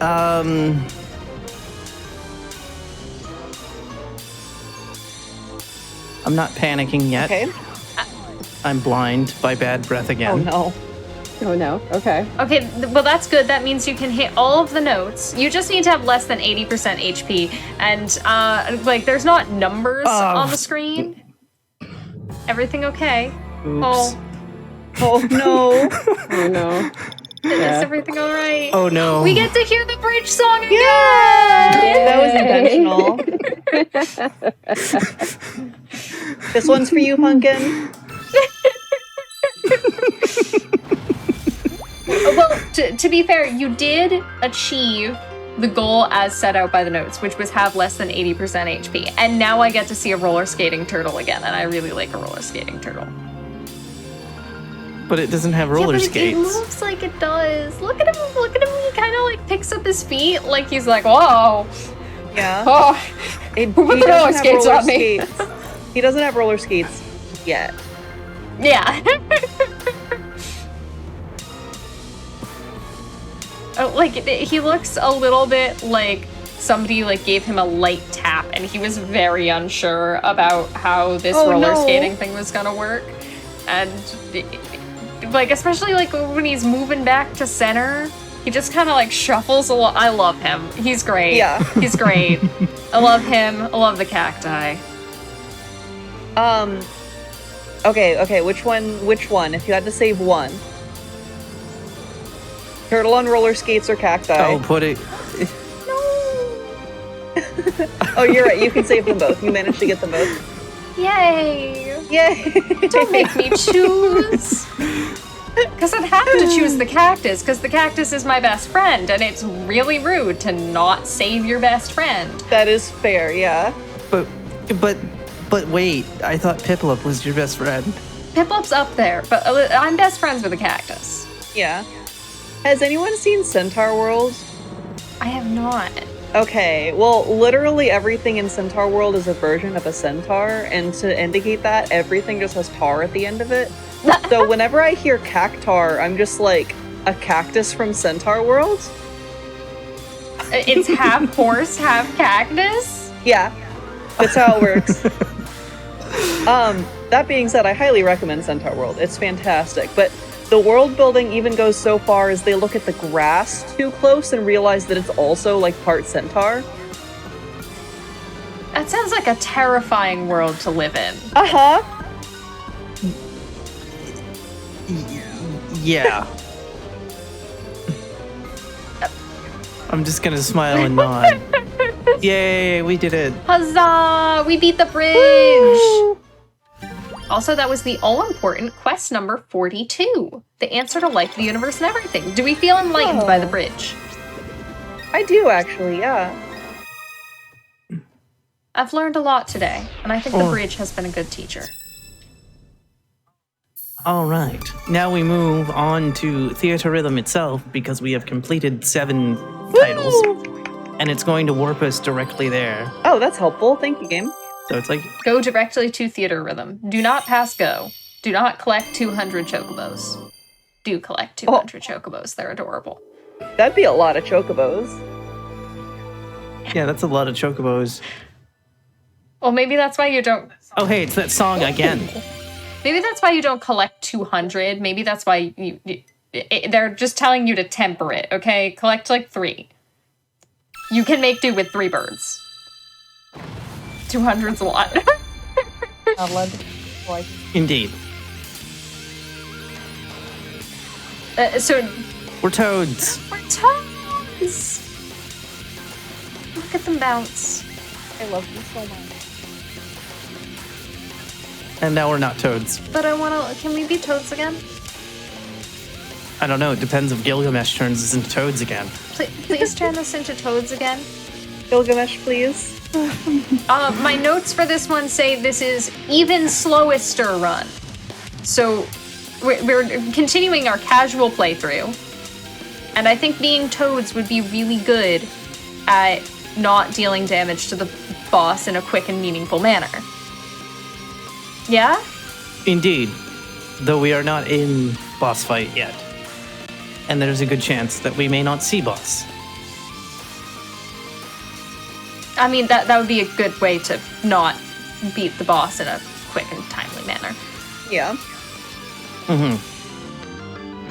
I am hearing some of the musical themes, I think. Either that or I've just listened to so much more Final Fantasy music today than I do on a daily basis that's the only thing that's left in my brain, and all music is now inspired by Final Fantasy, but we all knew that was true already. I think Alice can confirm that. Yeah, no, that's true. Every single piece of music ever written has been inspired by Final Fantasy. Wow. Yeah. Good job at not seeing the boss, by the way. Yeah. Thank you. Oh, my favorite song that was inspired by Final Fantasy was Moonlight Sonata. You know, the one Beethoven wrote. It's pretty incredible. Yeah, it's very incredible. I now have to question things. What? Beethoven's over 100 years before Final Fantasy. Listen, if speedrunning has taught me anything, it's that time travel is definitely real. Oh, look, we're in a walking song. Yeah. Oh, yes. So as you can see how there's the moving path with all the dots. So you use the analog stick to move up and down to keep it going. Ouch. Oh, yes, toads. Also, my notes say we're not allowed to collect any treasure at all. Yeah. Well, again, RNG, so we have to hope that we don't kill this guy. Yeah, that sounds much harder than collecting less than 4 treasure, because 4 is a lot of treasure, and 1 is a very much less amount of treasure. So I move that we should spend as much of the song as possible as toads, so we don't kill this. That honestly just feels like good life advice. Yes. But it depends if it will turn us into a toad, which is also RNG and may only be a one-time thing as well, because I'm not exactly sure how toad works. That is true. I can also confirm that is RNG, because I've yet to be turned into a toad at this point in my life, and that's just disappointing. Yeah. We didn't kill him. We Yay! win. Toad strats! Okay, so now is when my notes start to get serious. You can tell that because I wrote only specific words in all caps and didn't just completely capitalize the entire sentence. So we do want to use a healing item. We fail the quest by using a healing item. So it's time for items. Yes. We still have the egg from earlier, right? Egg does not heal. It increases how much XP we get, unfortunately. So we can use the egg a couple of levels from now when it's just any item, but... Also, we're toads again. Toads! I was really looking forward to eating an egg in these trying times.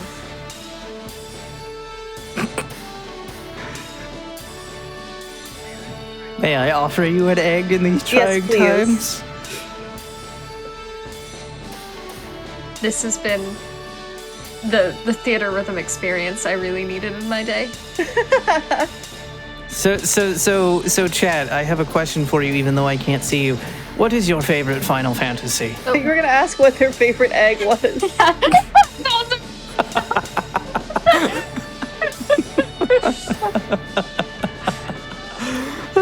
But we can relay messages to Abby from chat. So if you would like to talk about your favorite Final Fantasy game, we can relay that.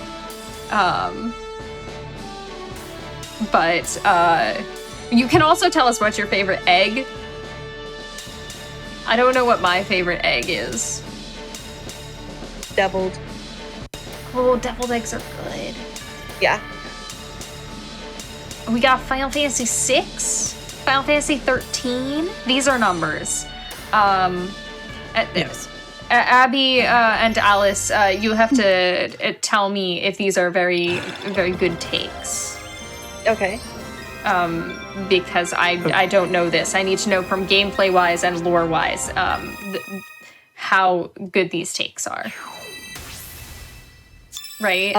Lore-wise, all of them are equally good because they all take place in different levels of the dream, right? Like they're kind of like a Final Fantasy within a Final Fantasy within a Final Fantasy. Yeah, you know, Inception also copied Final Fantasy. It's just like that, yeah. So technically they're all the exact game, which is how they remain the final one, right? Is they're all the exact same game, just like one within the other within. It also seems that our current level is in a stage show, which really I think says a lot to the metaphor of is this reality? You know? Right. We're really playing with the levels of storytelling here. We also have some love for... Also, we've been poisoned again. That's rude. Indeed. I don't know which one poisoned me, but one of them did. I'm gonna hope it's not the dragon. I like the dragon and all his silly faces. I don't know if that's a dragon or a hydra. It could be both. I think it's a Hydreigon. We also have some love in chat for Okay, fair point. Final Fantasy IX. Okay. Mm-hmm. Devil Eggs were inspired by Final Fantasy. Very good point. Oh, interesting. So your favorite egg might also be from Final Fantasy. Yeah. I mean, Interesting. most, if not all, eggs are from Final Fantasy, but Interesting. I'm really learning today how much Final Fantasy has left an impact on our society and our community as a whole. oh yeah, Um, no. I would venture to say that our society wouldn't be close to what it is today without Final Fantasy. Yeah, it's not just the video game industry that was inspired by Final Fantasy. And everybody now has been educated alongside me, along with adorable chitties. Yeah.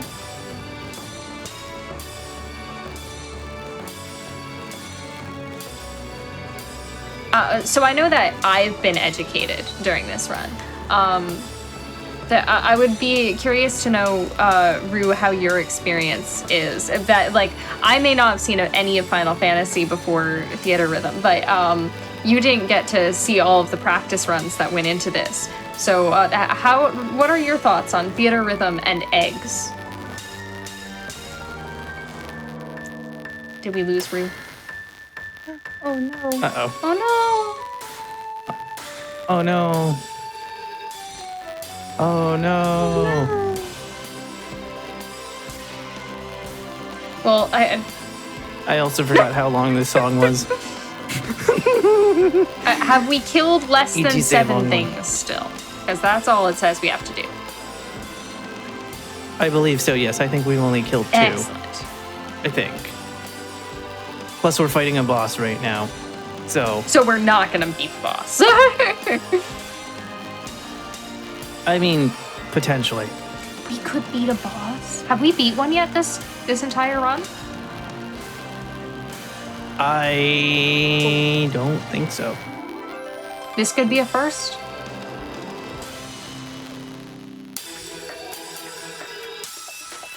It may be a long song, but it's honestly kind of, I'm here for it. I'm super here for it. I'll be real.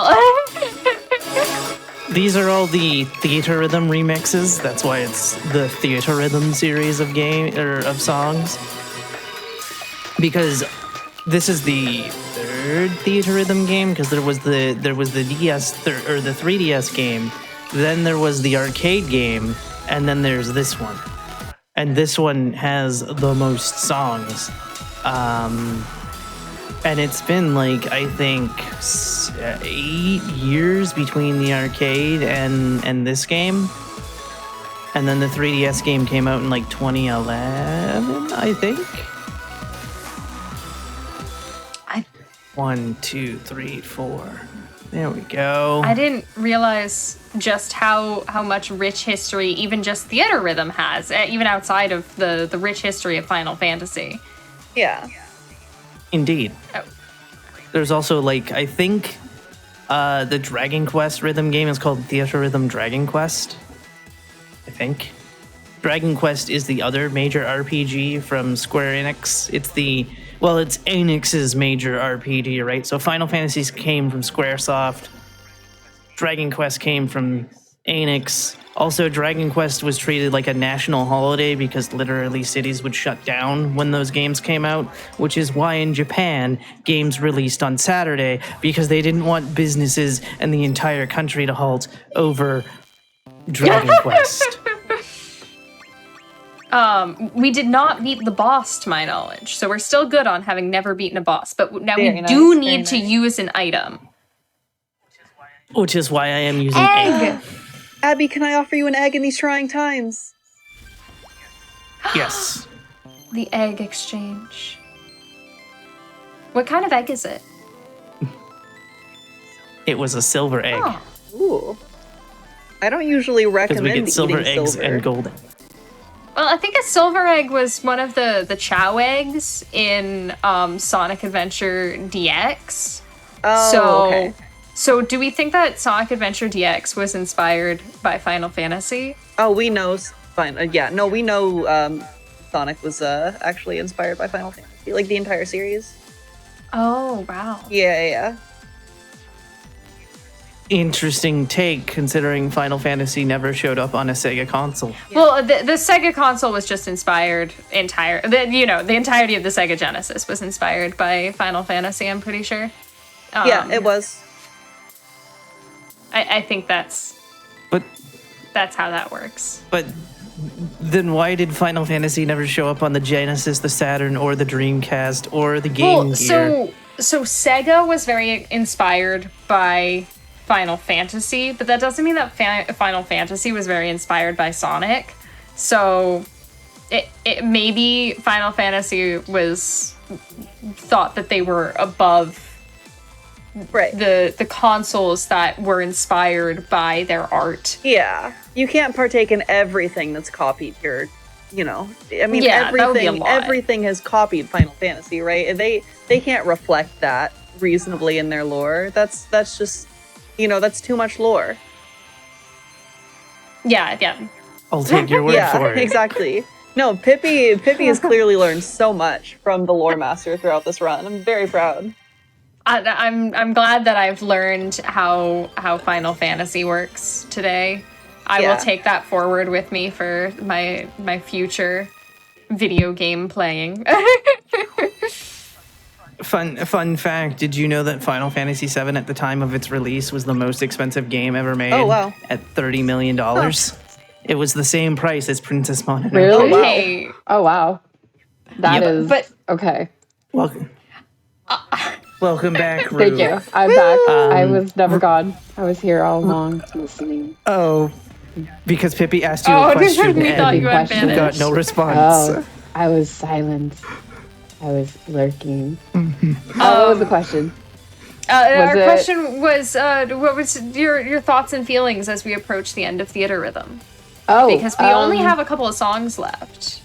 So I was thinking that Theatrhythm Final Bar is the Final Fantasy to all Final Fantasies. In other Oh, words, so this is the actual final one. this is the final one. And not only is it the final one, it's the correct lore. Yeah. You know, it's fun you say that it's the final Fantasy when Final Fantasy 16 came out after No, it. it's okay. No, this is the This final, is still final getting one. DLC updates, right? Yes. Yes. Or is Final Fantasy 16 also still getting DLC updates? I really don't know. I don't know if 16's getting DLC. I just know it came out in like June and this came out in February. Yes. I think that the true Final Fantasy might be Final Fantasy 14. Maybe. Because it gets updates all the time. Is that the one that's an MMO? Oh, Yes.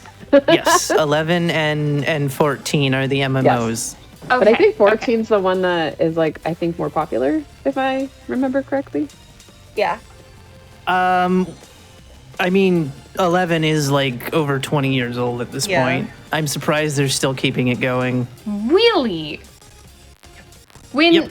okay, when 11 That is is over interesting. 20 years old and like we're only now on what like 16 you said that they we're Yep. toads. I'm sorry. I got distracted. Yes. But that really is an interesting production speed, honestly. I'm impressed with how relevant Final Fantasy remains, like legitimately, despite the fact that like they really slowed down development at some point, did they? Or have they just been around for that long? I have no idea. Well, Final Fantasy 1 was 1986. Okay. Final Fantasy 2 was 87. 3 was 88. 4 was 90. That's quite a clip. 5 was 92. 6 was 94. 7 was 97. 8 was 99. Whoops, not what I wanted. Turn that off. There we go. We would like to not kill 5 things. Yes. 9 was 2000. 10 was 2001. 11 was question mark. 12 was 2006. 13 was 2010 and or 2009. Though I think it was 2010. Maybe it was 2009 in Japan. And then 14 came out, was a massive failure, and they had to redo it. And then 15 was 2015, and 16 was this year. Wow. And then there's a bunch of side projects because there's 3 Final Fantasy 13s. There's 2 Final Fantasy 17s plus 7 got a movie.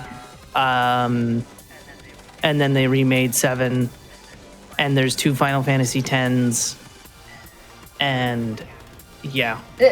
So Final Fantasy's been keeping busy, is what I've gathered. Yes. I'm honestly just impressed that you knew the release date for all of this. Me too. I was about to say, I couldn't even keep track with most of those. Yeah, I was impressed. People that can ask me the release date for games I actually do run, and I might be confused. I can give you all the Zelda release dates too if you want. See, now, that also interests me. But that might only interest me. That's not about Final Fantasy. Need to keep my Zelda addiction under control. Technically, Zelda has everything to do with Final Fantasy. Yes. True. That is true. I actually kind of am curious myself. I love the Final Fantasy universe. I love the Zelda universe. I love a lot of series. There's a lot of great games out there. So what is the year? Now I'm just curious. Now I just want to hear the years. Okay, so Zelda was 86. Yes. Zelda 2 was 87. Link to the Past was 91. For the North American release, 90 for the Japanese release. And then it was OOT in 1998. Majora's Mask in 2000.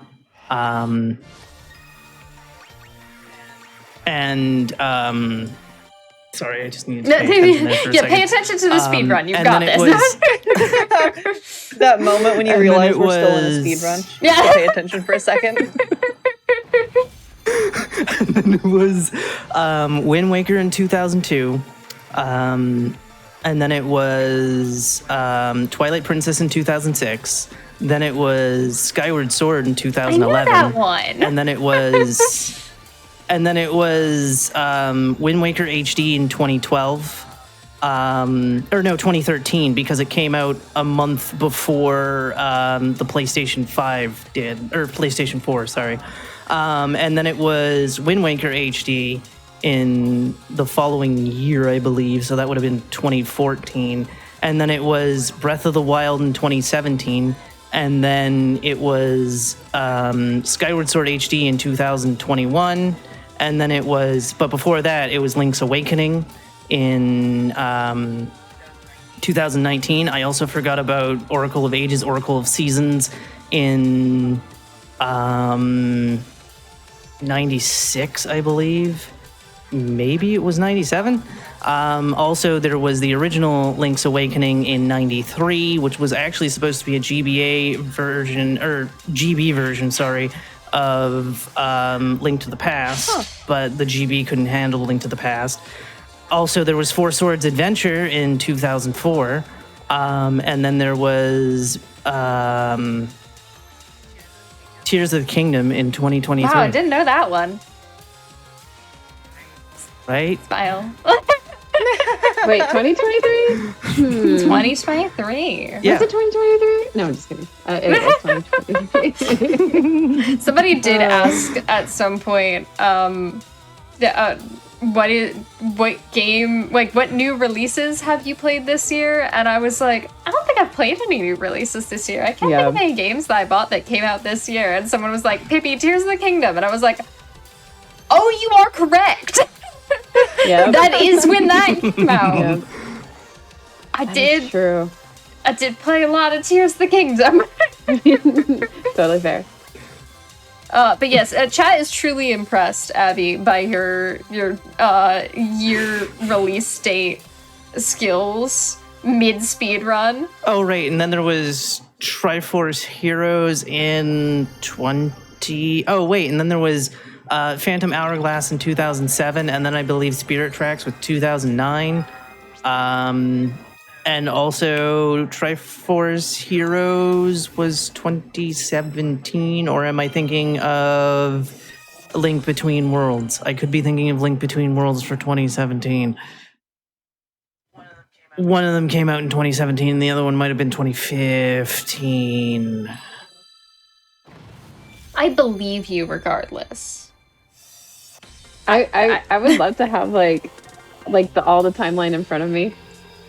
I just want And it there. also Just have a cheat sheet. Hyrule Warriors in 2014 and Hyrule Warriors Age of Calamity in 2020. We're toads. I'm sorry, I got distracted by the speed run. Also, I just noticed you're like fighting Metroid or something. That's actually the final boss of Final Fantasy IV, and I don't. Is that supposed to be? Who is that supposed to be next to boss of?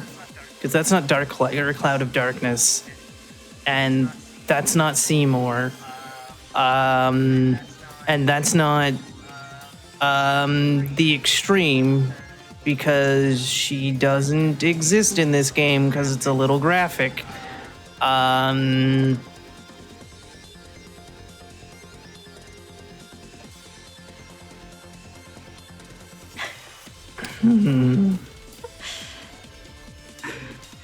I just have the question though. Does this mean that Metroid was inspired by Final Fantasy? It was, yeah. I should have seen Actually, that coming. the movie Alien was inspiration for Metroid. Oh, so the movie Alien was inspired by Final Fantasy. Yes, it was. Okay. Except for Alien came out in 1979, and so that was 7 years before Final Fantasy. Time travel. Right. It's fine. We Right, got right. time travel. We are on the home stretch, though. I do want to point out that we have been joking and talking about lore quite a bit, and trying to distract Abby as much as possible. But we are in our final, I believe this is our third to last song. Oh, We only have two more. Is that correct, Abby? I believe so, because it's 53, Yeah, it's 53. right? Unless I missed Yeah, one. and we Out passed of the 400? super hard song. Yes, though that 400, I think it's 434, 434. I believe.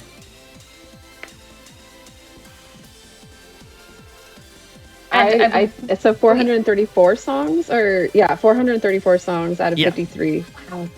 So we're like, there's still a lot more to the game. That's Yeah. actually really cool, though. Oh, yeah. I like that they have a rhythm game that's like has all of the Final Fantasy universes in it. I'm just We were poisoned, apparently. Oh no. I'm just don't mind me looking up what percentage is any percent. It Oh, turns what out that percentage is any any percent? percent is 12.212 approximately percent of the entire game. If anyone was wondering. Yeah, that is interesting. I'm currently being mystified by the giant sword sticking through the bottom of the floor with the face on it and the clockwork Yeah. on its back with someone else riding him like a piggyback. It does sound quite mystifying It does. when you put it that way. My notes for this one just say, don't go over 9,000 times 900 points. Yeah, I love that this is, so, 9,000? But 900 points? 900,000. 900,000? I'll be real, I saw Yes. the number on screen, went, that's a lot of zeros, and then Abby told me it was 900,000, and I went, if I write 900,000 with the correct amount of zeros in my notes, when I go back to read it, it's gonna take me a minute to figure out how much that is, so I turned it into a math problem. Yeah, I love it. But Pippi, you say that speedrunners don't know math, so clearly that was a lie. I just don't know how to count. We only can count to a few zeros, so we can only count to 10 zeros. I can't really count. 10 Counting is very zeros? hard. I can only count to Morbius. Is Morbius less than 10?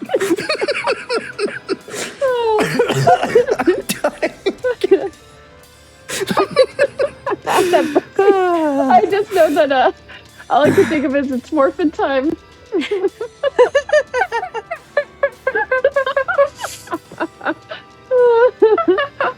Also, if anybody needs some Resident Evil dates, I can provide as well. Yes.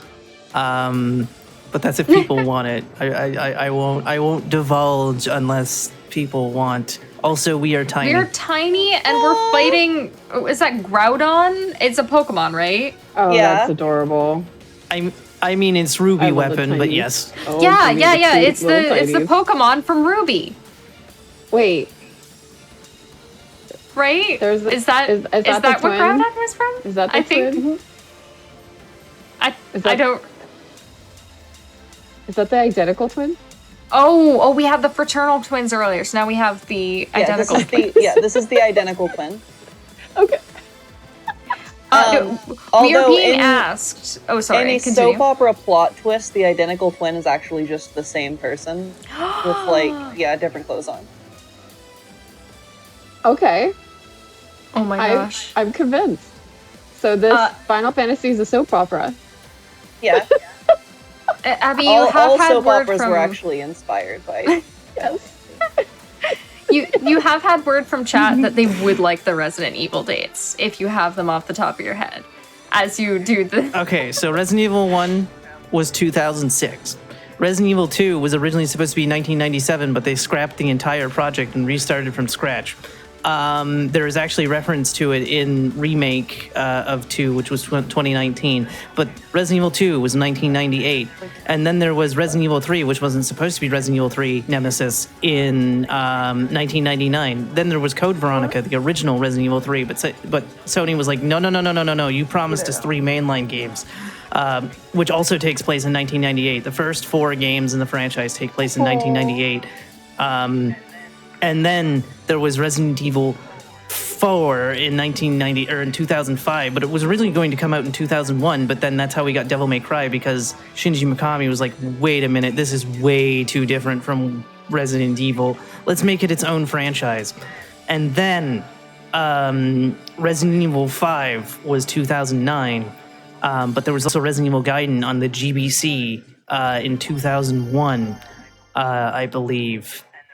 And there was also Resident Evil Resident Evil Survivor, or as it's known in Japan as Gun Survivor, which was 2000.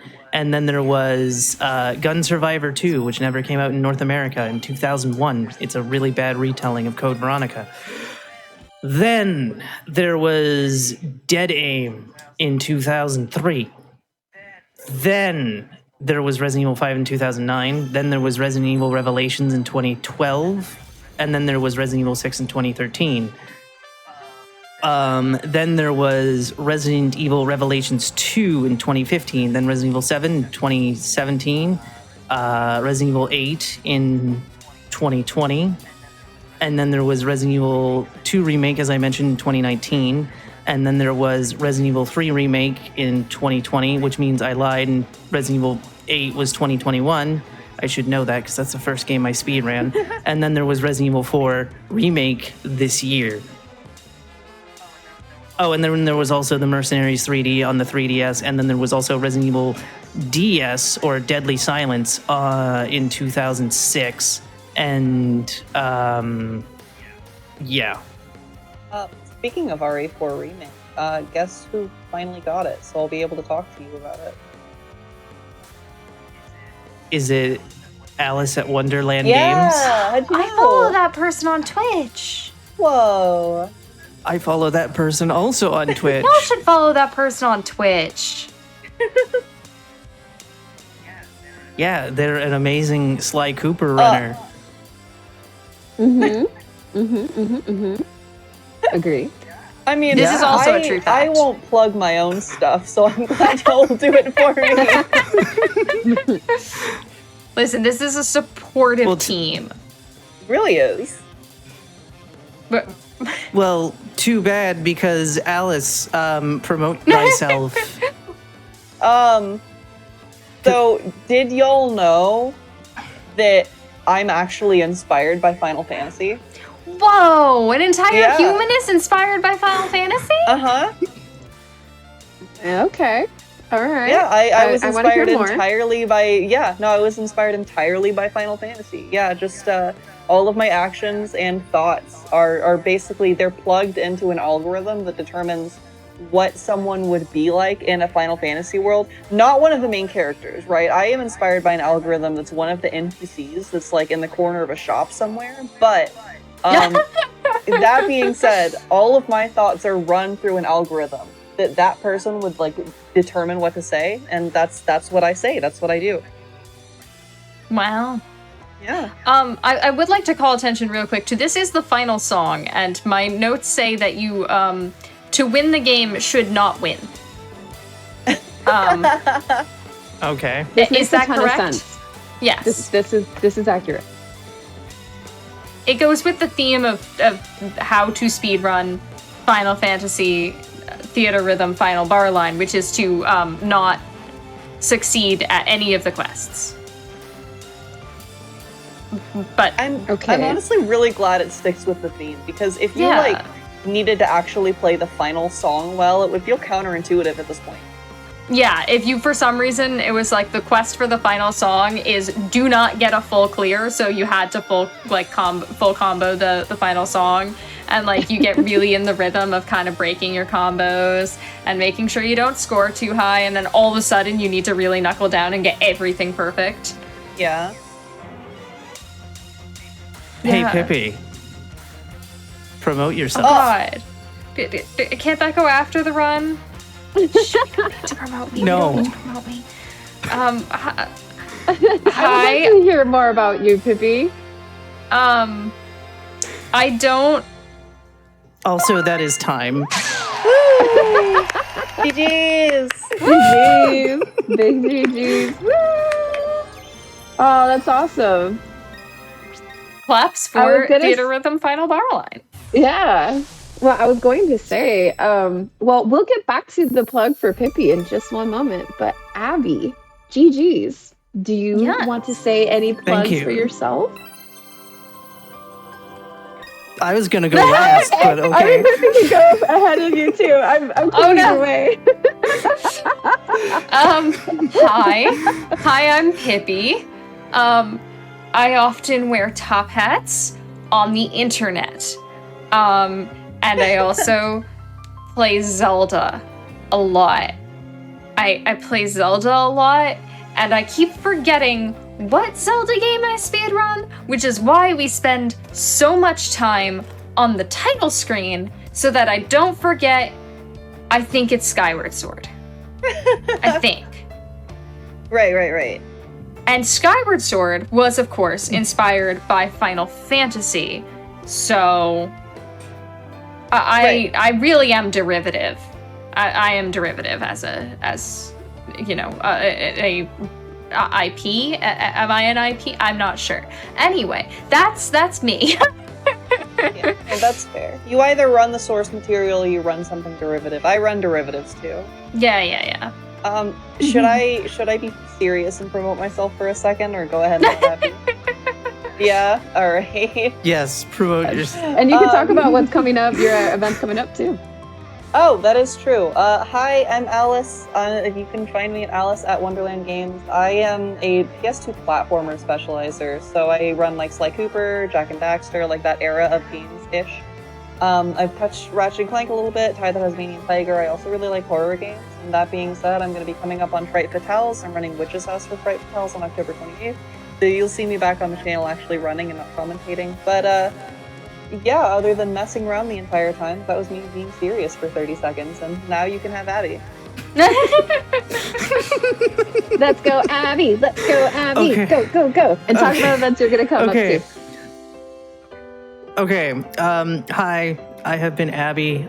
You can follow me on twitch.tv/Abby's Corner. You would have also seen me on Do All the Things earlier. Yeah, I also run a podcast called Speedrunners and Coffee. Everyone that you've been hearing for the last 2.5 hours has actually been on the show. It's available on YouTube, Spotify, most places where you can listen to a podcast. Again, that's Speedrunners and Coffee. Episodes are usually every Saturday.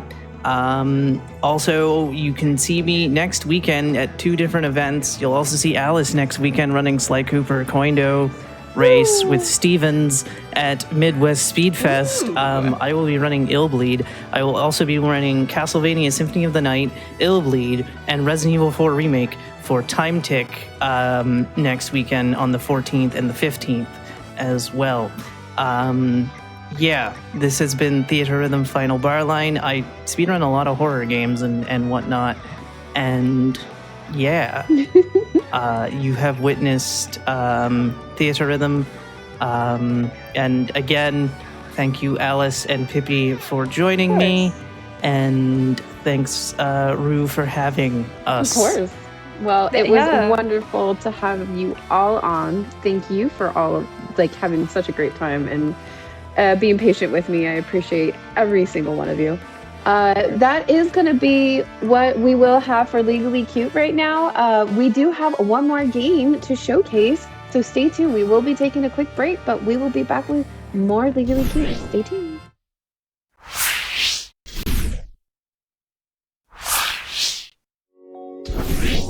Hello, everybody. We are back with some more Legally Cute. I am your host, Cutie SR. I am actually going to get into the swing of things with the next run. It's going to be a really, really cute game being ran by Steve TV Online. Welcome back, Steve. And we have a few guests with us. We have Adoption Files and October Fooled Me. But whenever you are ready, Steve, with the countdown, and then we'll say hi to everyone afterwards.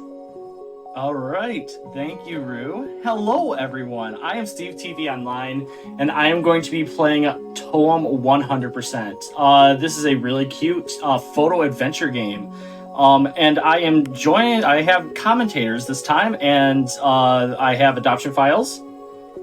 What's up? And I have October Fooled Me.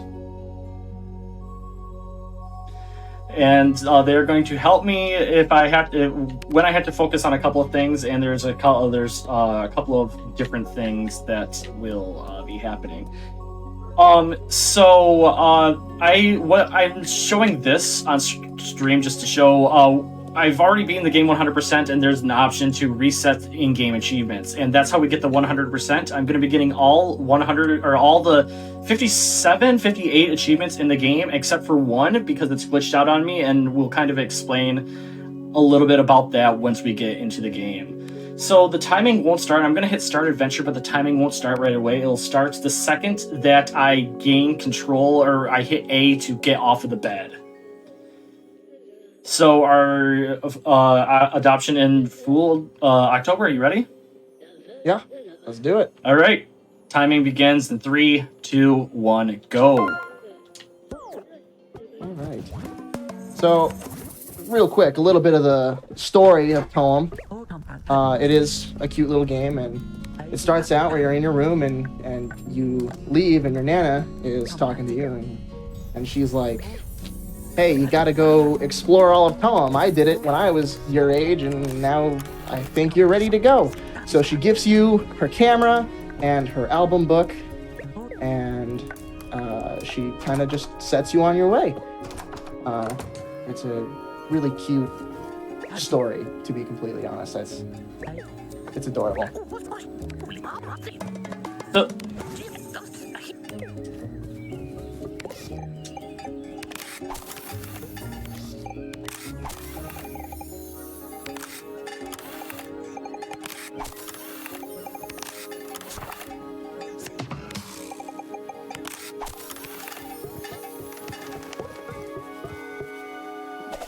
Yeah, so part of the 100% is getting all the compendium creatures added. So he has to make sure that every single time he passes a new creature, he snaps a photo of it.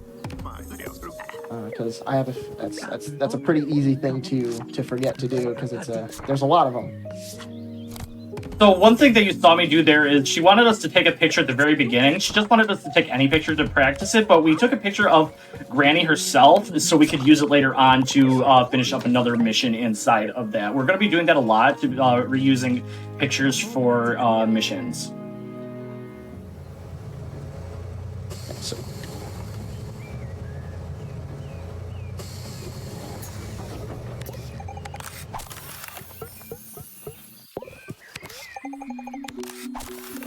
yeah. So, kind of another part of the story.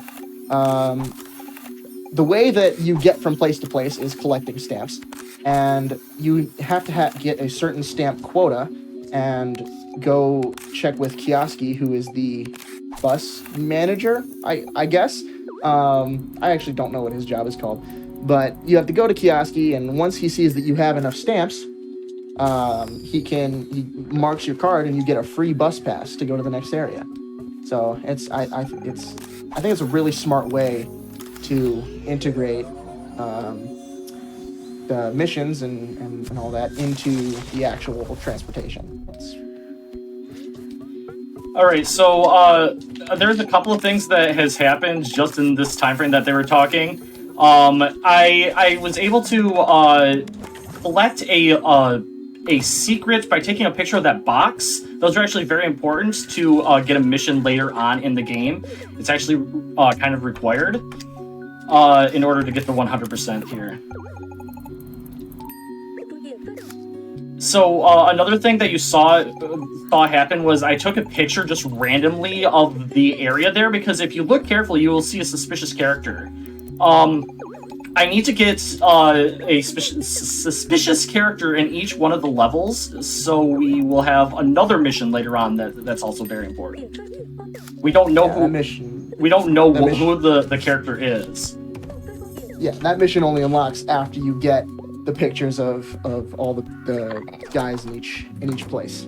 That's actually the same guy, but he goes from place to place, and you have to take a picture of him in each one to unlock that final mission. So it's very important that he snaps all the pictures while he's here the first time.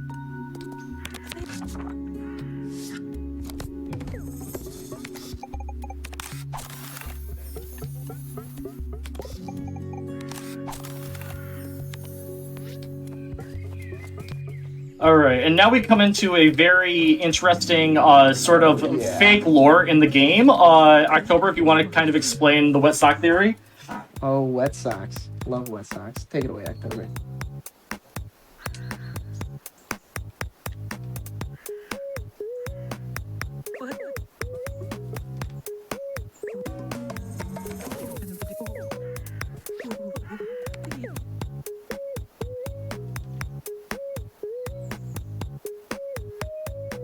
Oh, was October muted in OBS? No, Wampum. All right. Yep, we're good to go. Just kind of thinking about how this game works. I'm finding it very interesting that. Okay, so as you were explaining adoption. Yeah. So I'll explain wet socks. Wet socks actually became a really big meme in the Toem speedrunning community and the whole 4 people that run the game. But so the ghost steals the sock, wants to play a game of socks in the cup. You take it from him, and you give it back to this distinguished gentleman on the screen, who is just straight up an anthropomorphic sock. And he is my favorite character, and I love him. And on top of that, he lets you keep one of his socks. So you can, if you choose, wear it around wherever you go. And come on, there we go. All right, so there's our second box that we have to find there. I'm taking specific pictures because there are picture challenges in each one of the areas. and I have to get specific things set up in order to do that. So right here, we're also going to be taking a picture of him, and we're actually, I promise you, I am a flower. I promise you that is a flower cutout, and I just took a picture of myself as a flower. Definitely. All right, so in order to enter this area, you have to have the cool glasses in order to enter into the party, and we just want to come in here so we can take a picture. So another thing you're going to see me do is help I can't move. That takes you to the very beginning of the area. So you can go back in. It's a little bit faster than just walking everywhere. And this is where my route goes a little bit different than everybody else's. I like to take these 2 pictures right now so I don't have to worry about them later. And so make sure he gets those compendium creatures filled out. Very important. Oops. All right, so now I'm going to go here, and I'm going to, these are the trees, this is the axe, and then I need the rock. Oops. Rocks. There we go. So that is all 3 of the pictures that I needed for the photo challenge. And this is also where we are going to get the tripod. That's actually going to be very important for later on inside of the run. And we're also going to show the guy the mysterious, suspicious character that was hidden there. You definitely can see it inside of that picture. Yeah, and if I may, I'm going to go into a little bit of depth of why that actually worked the way it did. Even though the suspicious character is barely visible in the picture that he submitted, the game works in a pretty nice way where as long as the thing you're trying to take a picture of is boxed, like you'll notice anytime you point this camera at something, boxes will show up around it. And as long as you have those boxes on your screen, you can take a picture and the object that is in the frame is accounted for. So it's really nice because sometimes you can get a couple of weird angles and still have it count. But it's also kind of a double-edged sword because sometimes the game will bug out a little bit and you can have something like center frame perfectly and you don't get the box. And so when you take the picture and try to submit it to get your stamp, sometimes it just chooses to not work. So it's a double-edged sword. All right, so now that I've gotten all the pictures of those creatures, I think porcupines, I don't exactly know what creatures they are, but we got all 3 of the brothers to help out and they were able to move the logs. So we're going to go back in here. We're going to take one more picture here of these right here, and then we're going to talk to Bird Chef here, who said we went in and we cheered him up because he didn't think he was going to be a good cook. I believe that's the story for that one. And then we're going to... You're right. And then we're going to go through here. We're not going to say, help, I'm stuck. We're actually going to walk this way so we can go and talk to the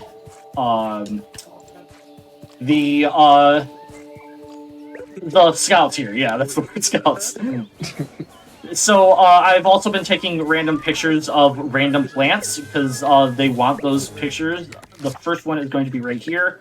The next one is going to be right here. And the last one I took inside of the secret area, which is right here.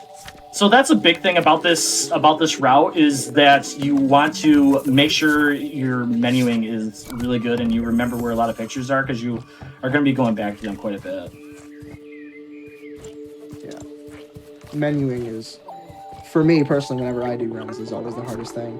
Just remembering where each picture is because you're taking so many pictures at the same time that sometimes it's a little difficult to keep track of where things are in your book. And if you lose track of where things are in your book, you can spend a lot more time in the menus than you'd like, for sure. Yeah.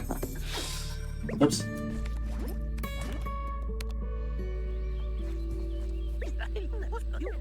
My favorite what?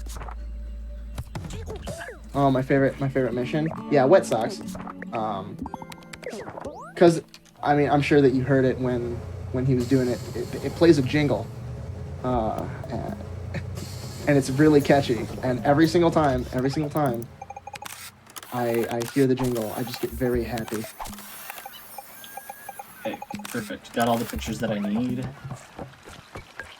So one thing that we haven't pointed out yet is all these cats and pets that I'm taking pictures of are actually the gamified version of the developers' real life pets.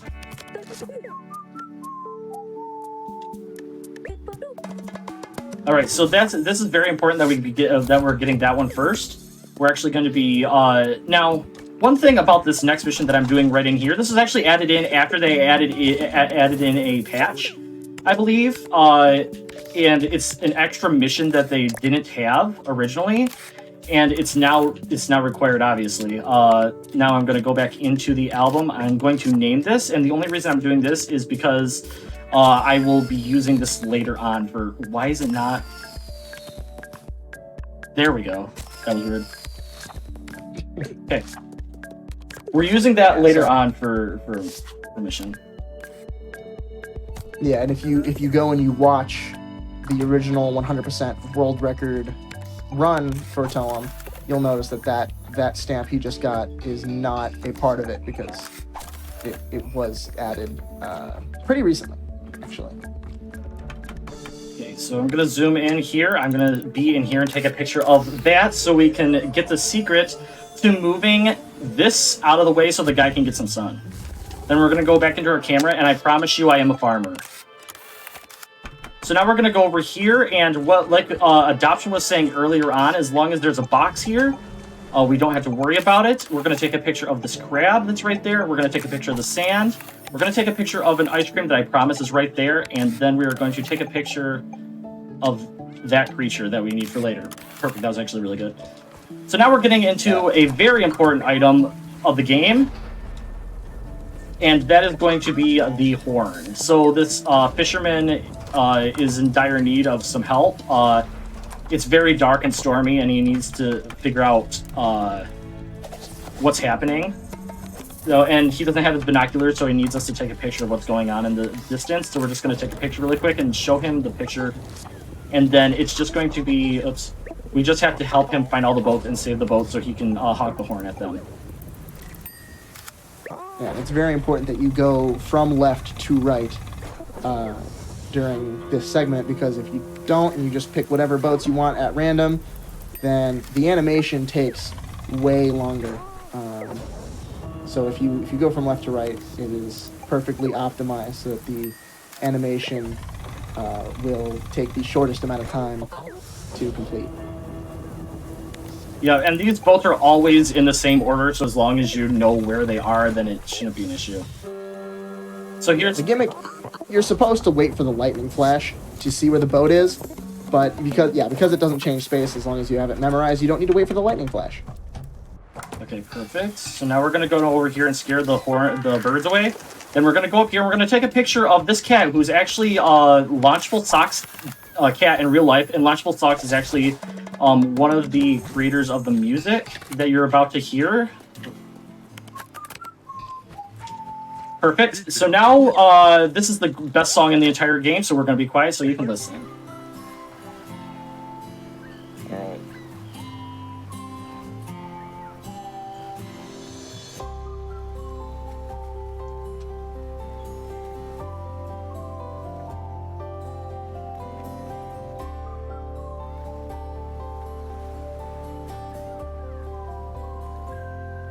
And there you go. That was made by Launchable Socks. Alright, so now we're going to be getting this fish. That is very important. You're going to wait. You're going to take a picture of the kingfish. Then help, I can't move. Now that we have the horn, we're going to go under her. We're going to take a picture of her jumping. And then we're going to go over here and talk to the fisherman who is looking for the kingfish because he swears he saw one, but nobody believes him. There we go. We're going to scare the birds away so we can now travel to a new area.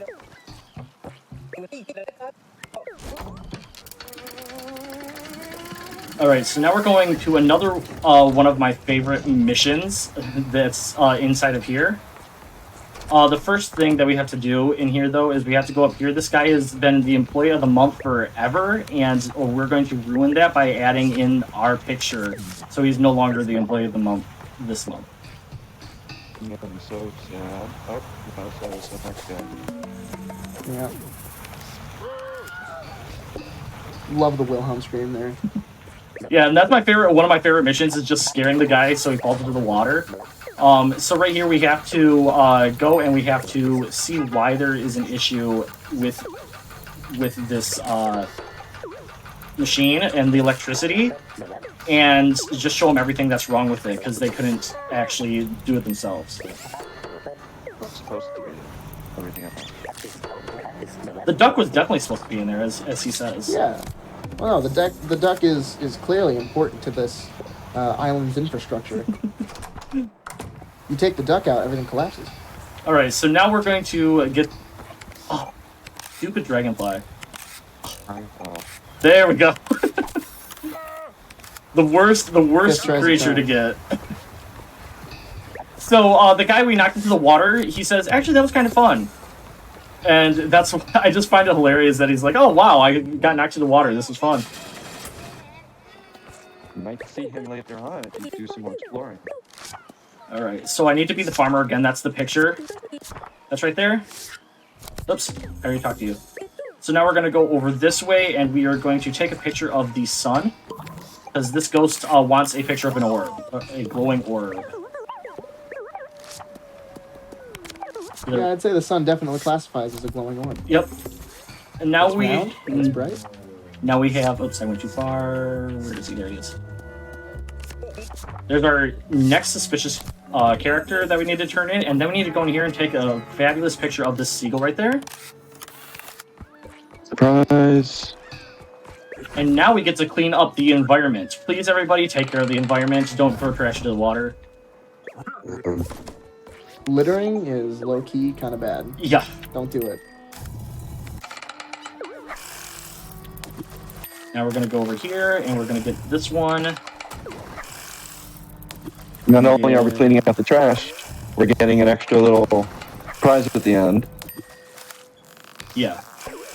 Yep, and it's actually very important that we pick that up, because I was doing a practice run earlier and completely missed this item. Oh. That's very important. Extremely important. All right, so now we're going to go down here, and we are going to pick up the item, and that important item happens to be a diving helmet. So now we're going to go into here, we're going to take a picture of, I think this is Freya.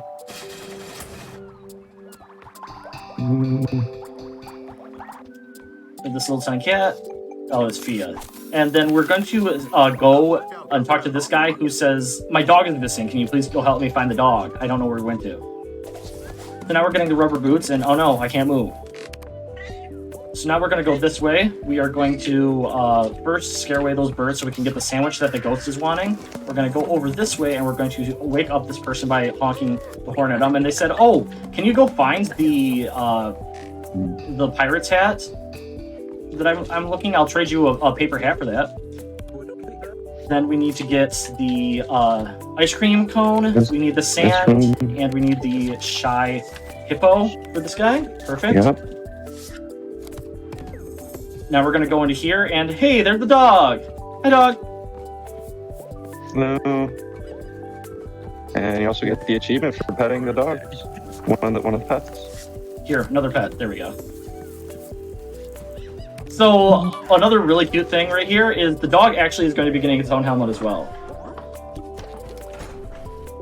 So the dog can breathe underwater too and help us out. So this is this is the I know we mentioned that the cats were the developers' real life cats, but are the dogs also the developers' real life pets? I'm not sure about this one, but the one that was inside of the graveyard in Oaklandville actually was. Unfortunately, that dog passed away, and it's now sitting in the graveyard inside of the game. It's in memory of the dog, so. That is adorable. So now we're going to go over here, and we're going to turn in, or we are going to reunite the dog, the lost dog, to its owner. And then we're going to go up here, and we're going to travel one more time up to the ghost so they can fulfill its hunger and get its sandwich back. And it's actually very important that we get all these ghosts inside of the mission, here because there's one mission inside of Oaklaville that we can only get by saving all the ghosts. Or completing all the missions with the ghosts. So that's it. We've gotten every single mission inside of Stanum, but we will have to come back here later on to get one more mission. Or, yeah, one more thing. So now we're already into Log City and adoption. Do you want to explain a little bit about Log City? Yes, I would love to explain a little bit about Log City. Log City is the biggest area of the game. It has 19 total missions. Massive. And it is my favorite area. It's just, there's so many, I'm sure as we walk around, you'll see, there's a lot of characters that are just there, and it really makes the city feel alive, like a real functioning society. And especially it was also one of my favorite places to route when advising the any percent speedrun route, just because of the amount of missions there are. It has so much opportunity for rerouting and making things just a little faster. And yeah, it is just so much personality, such a great area, massive, definitely my favorite part of the game.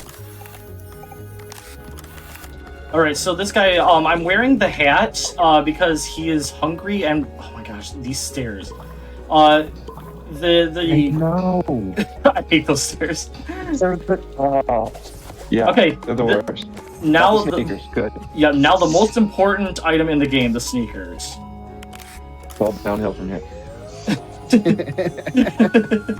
Literally. Yes. We are going to be how much faster? I always forget how much faster you run with About these. 10-15%, not that much, but it counts. Yeah. It's like once you start using the sneakers, it's really hard to go back to the regular movement speed. It's all about going fast. So here we walked into the newspaper editor's office, and he puts us on the payroll right away. We snapped a quick picture of his mustache. Little nod to I don't know who. We're gonna continue on taking some pictures here. Grab a picture of the mouse, graffiti of the cheese, and keep moving along. He also snaps another picture of the suspicious man that is the oh so mysterious person. What is he doing? What is he plotting? We have no idea. All right. Yeah, all these pictures that I'm taking are all very important for just a little bit here. And Granny, did I get Granny? Cool. Good. Granny's card there, yeah. All right. Perfect. So now we're going to go back up here and we're going to leave that section and we're going to go into here. We're going to get our last guy that is hungry for Hot Bean Bros.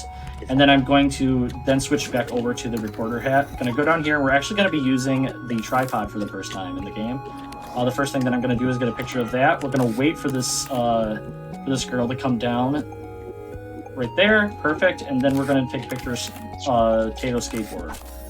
Awesome. Now we need another picture right here. I have to be careful because I can scare the pigeons away. I need to get a picture of 6 people all together. There we go.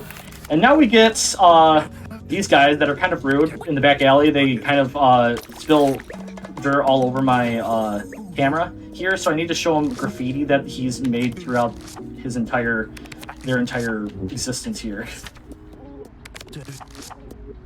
Your So, typical quick street question. tapes. Go ahead. What is the significance of the Tato creatures? What are they supposed to be? I've never figured that out. I've always wondered that as well. Oh no, I've never asked. That's a good question. I'm sure there's some, cute reason behind it that they have, but Yeah, because they're the only creatures in the game that are recurring in the amount that they do, and in tons of different forms. Like there's Tato skateboard, like you just saw. There's pixelated Tato in Vasto. There's the regular Tato in Homelanda. There's so many different variants of Tato, and I don't know. Is it a bird? I don't even know what it is. it's a little Easter egg that you just see all over the place. Right. It's very cute, and I would like to know more about that. Very confusing. I would like to know more too. I'm with you on this. This is interesting. This game is interesting. We got to get Jerbo in on this, who's one of the developers of the game that is very active in the community. Gotta ask him about that. Yeah, even though this is like a very chill game, the speedrun is very busy. There's a lot going on at all times. For sure, there's always something to do. It's all about movement here. There's no real glitches or out of bounds. It's a lot about not trying to double track and really figuring out your plan. Yeah, and that's really what makes Toem so special to speedrun compared to other games.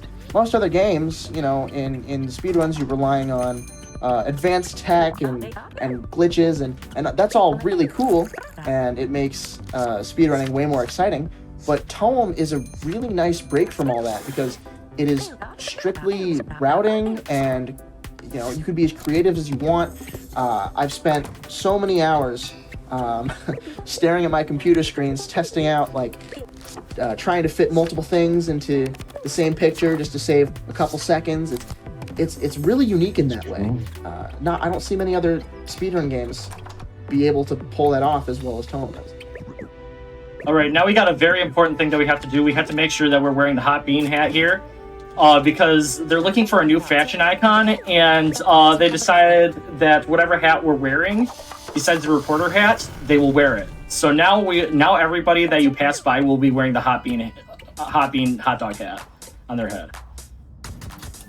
I can't believe Hot Bean Bros is just getting this promotion for free. Exactly. In this economy? So this is the second picture that we need for the reporter. The first one we took earlier on, and I'm putting the reporter hat back on, so when I walk back into the reporter area, he won't get mad at me for not wearing the hat. So now we are going to finish up our date with this ghost. We were very nice to the ghost, so they said let's go on a date, and this is where we're going to have our date. Right next to all the trash and lights.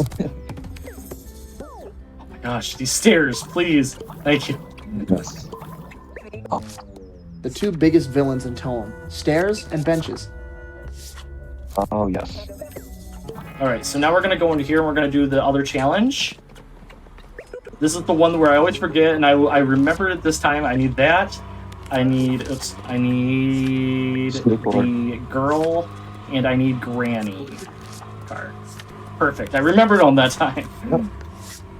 Yay! Okay, so now we're going to go in here and we're going to turn in the two pictures that we need. There's that one, and then the other one is a fantastic mustache, which happens to be his. And as fast as we got this job, he just fired us. But we do get to keep the hat. We get to that. Good enough for me. One of the many important items that we need along the way. Oh yeah. What would you ever do without that hat? Not be a reporter. So here's the frisbee that was stolen away from the crow. We had to use the horn to honk it away. The horn's used in different ways in different areas after you get it as a new mechanic. Here we use a cinnamon bun, gave it to that nice line. Getting new companion pictures. And I think this is one of the last stamps we have here, right? And now we are done with Log City. So one of the few interactions I've had with Gerbo was about Kioski, who is the bus tenant, and how it is possible that he can be in multiple places at the same time. You had a very strong theory that said. Yeah, so Wow. I was under the assumption that he has twins. That they are completely different characters, and because there's no way that he can teleport from place to place faster than you taking the bus. But according to Jerbo, they are all the same. They're all the same person. So I guess, yeah, unless he can. So Kioski is confirmed to be magic. In the Toem multiverse. Everything's Oh, yeah. possible. Because these are the multi- questions we really need answered. Is Kioski magic? What is the bus infrastructure like? Okay, it says that I'm getting the picture. You see that, right? The box around it is saying I get the know, picture, this is Sophie. the worst. Yup. So You if got he the says, picture. if he says I don't have it, I will be Wrong. very mad. Killer. That is the perfect example of That'll look double-edged in the sword. upper left. Oh, thank you. What? Yep, that is the perfect example of the double-edged sword. That is the box system. Sometimes you can get some really crazy pictures. It's like where you can't even see it in the frame at all. But other times, like that snowball, and that snowball is the most annoying one because if you mess it up, you have to climb all the way back up, where So talk. you can be looking right at it. Oh yeah. But So if you talking don't, with that nice. Yeah, if you don't get it right on. Talking with that nice gentleman gave us the the climbing boots which we need to go further up the mountain here. We stopped in some of these little cabins to take pictures of more of these little cats and kittens. And here we have the gentleman from Stanham with a dog of his own, and we see him back outside. All right, Go ahead. Rue, if you can hear us, we have been searching for all these suspicious characters. Who do you think the suspicious person is? Okay, so who do I think the suspicious character is? what are his motives? I want to say it's How about two beavers? okay. No. I'm thinking it was a person like in the very, very beginning, but I can't remember their name, or I can't remember what they look like. Well, No. well, it's two beavers. It's two beavers. It's two beavers. Yeah. It is two beavers. Yeah, just it's two two beavers. It's literally two beavers. It's literally two beavers. Yes. Stacked on top It of really each other. is. Okay. Well, This- what did two beavers do to each other? They I were. don't know. Yeah. They get to create a dam because they got me damned. Sorry, I had to do that one. I had to do a pun. I did not realize it was two beavers. Sorry. I've been like more focused on like the movement. The speedrun has been quite fascinating with the movement. It's been very, very entertaining for me. Yeah, it's really cool to see him go from place to place, taking all these pictures and how fast he's able to move the camera and get all that. And while this is a 100% run, there are a lot of other things that you can find along the way, a little out of the way, people you can talk to, and little cute things that you may not always see here. So it's always nice to explore on your own. Yeah, that's what's great about this game. Really, I mean, even though he is getting 100% for all the missions and compendium features, there's so many characters that aren't counted for in progression. That even though you're watching this 100% speedrun, if you play the game yourself, I guarantee you will find something new that you did not see here. Did you guys mention the goats? Are we ready for the goat choir? I'm sorry. We not yet. We have. Not We need. quite yet. Yeah, not Okay, quite okay. yet. I didn't want to spoil it. Go ahead. All right. Go ahead. Perfect. So we get two things there, but also actual small tech right here. You're going to look at this asteroid, then you're going to wait. Mhm. The second that you're able to leave, go and walk down as fast as you can to go towards the scientist. You get to her faster, and she does her dialogue faster. Huge tech right there. Another Saves about half a second. save the All right. frames. So now we're going to go over here, and we're going to stand right here. We're going to get our last goat for the goat choir.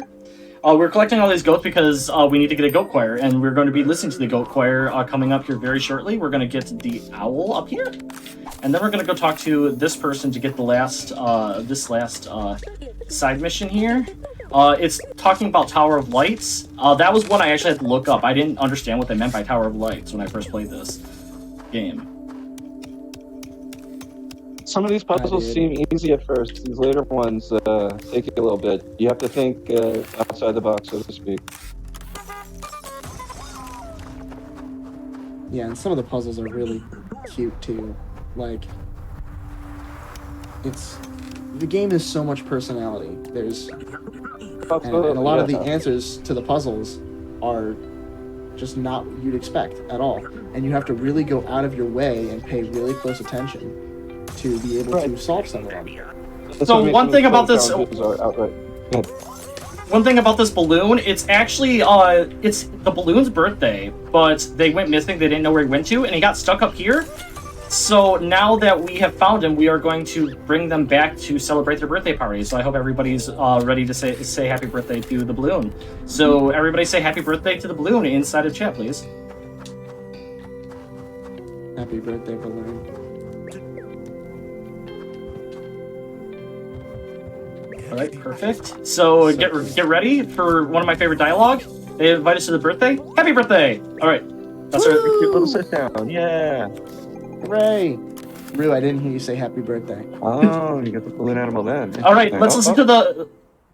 Okay, well, that sounded beautiful. Happy birthday to you. Yes! Happy birthday to you. Happy There we go. birthday to balloon thingy. Happy birthday to the balloon thingy. Thank you. Yeah, so if Anyways, how you did didn't guys like the goat choir? yeah, if you didn't listen to the goat choir hard enough, you might have blinked because that's as much as the goat choir we're gonna hear. Absolutely nothing. Wasn't it We're beautiful? leaving here. We're leaving here kind of in the middle of completing all the stamps. Adoption, you want to tell them why we're skipping ahead here? What?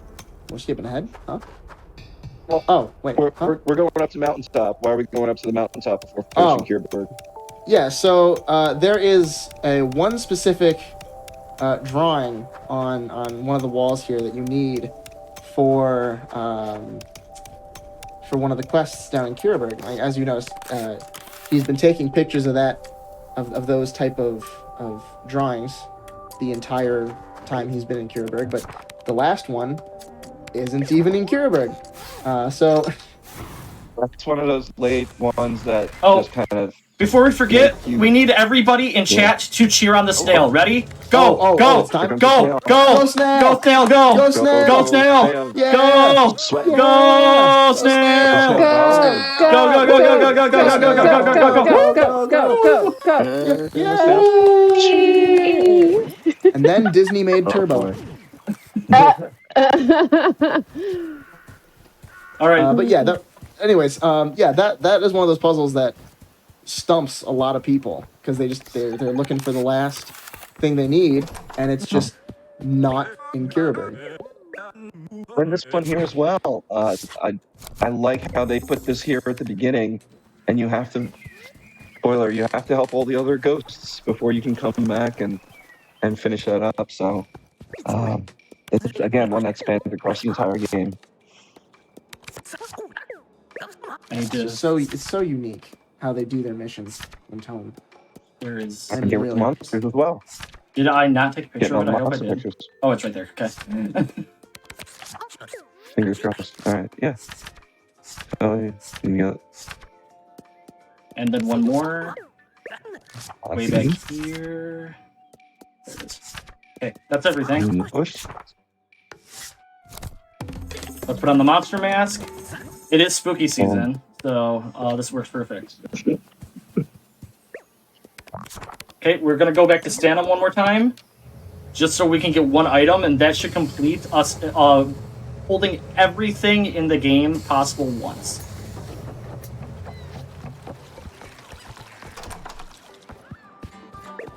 Perfect. There's the flag, and we should be good. Yep, there we go. There's cosplay. Now we're gonna Great. run down here. We want to go back up to Kierberg. Mhm.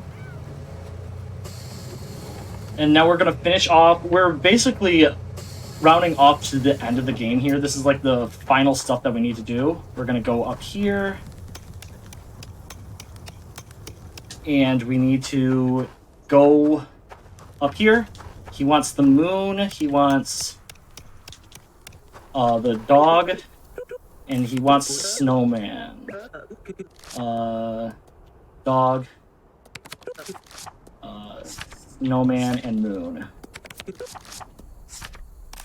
I have to say it out loud to myself every single time, otherwise I will forget. It's so easy to forget when you're rushing through as fast as you can. I'm gonna stand over here so I can get a picture of the asteroid. And now we're gonna show this guy that we found all the pieces of his snowman that we scared him out of. Perfect.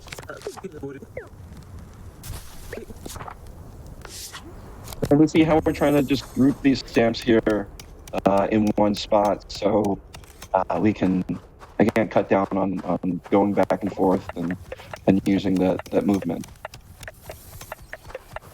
All right, so all those boxes that we found earlier on in the game all lead up to this right here. We need to find all the boxes and take pictures of them, not for just achievements, but also to warm up this guy. And also, he's going to say, oh, you found all the boxes. I finally figured out something. I now know how to make portals. You know, now that I'm watching this, I don't know why I question Kioski's ability to teleport. There's your There's answer. so much Here's your answer. weirder thing. Yeah, he just takes a wormhole from place to place. So that was the Cosmo Deer was the last creature that we needed for the compendium. That's the only reason we opened that up, was to get the final area there. So then we're gonna go up to this Yeti who really likes fluffy things. Like, really likes fluffy things. So we're going to show him the fluff ball. And all those pictures that I took earlier on of the wall paintings lead up to this guy right here. We are going to show them the paintings that we have found on the walls. But this is where it becomes important because you want to make sure that you don't say listen, because you're going to be listening to him say all of this stuff over and over again until you get all of them. I have one more after this. If I did everything correctly, it should be right here, and he should just say the entire dialogue from the paintings. And then we're going to turn around, we're going to take a picture of them, we're going to leave,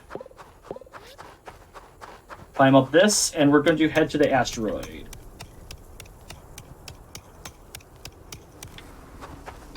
And that should about finish The asteroid, and then we are going to finish up the game. We're within a couple of minutes of finishing up the entire run. Mm-hmm. There we go. We showed the asteroid. That's all of the side missions. We just have one more mission, and we're going to be going back up that mountain that we went on earlier.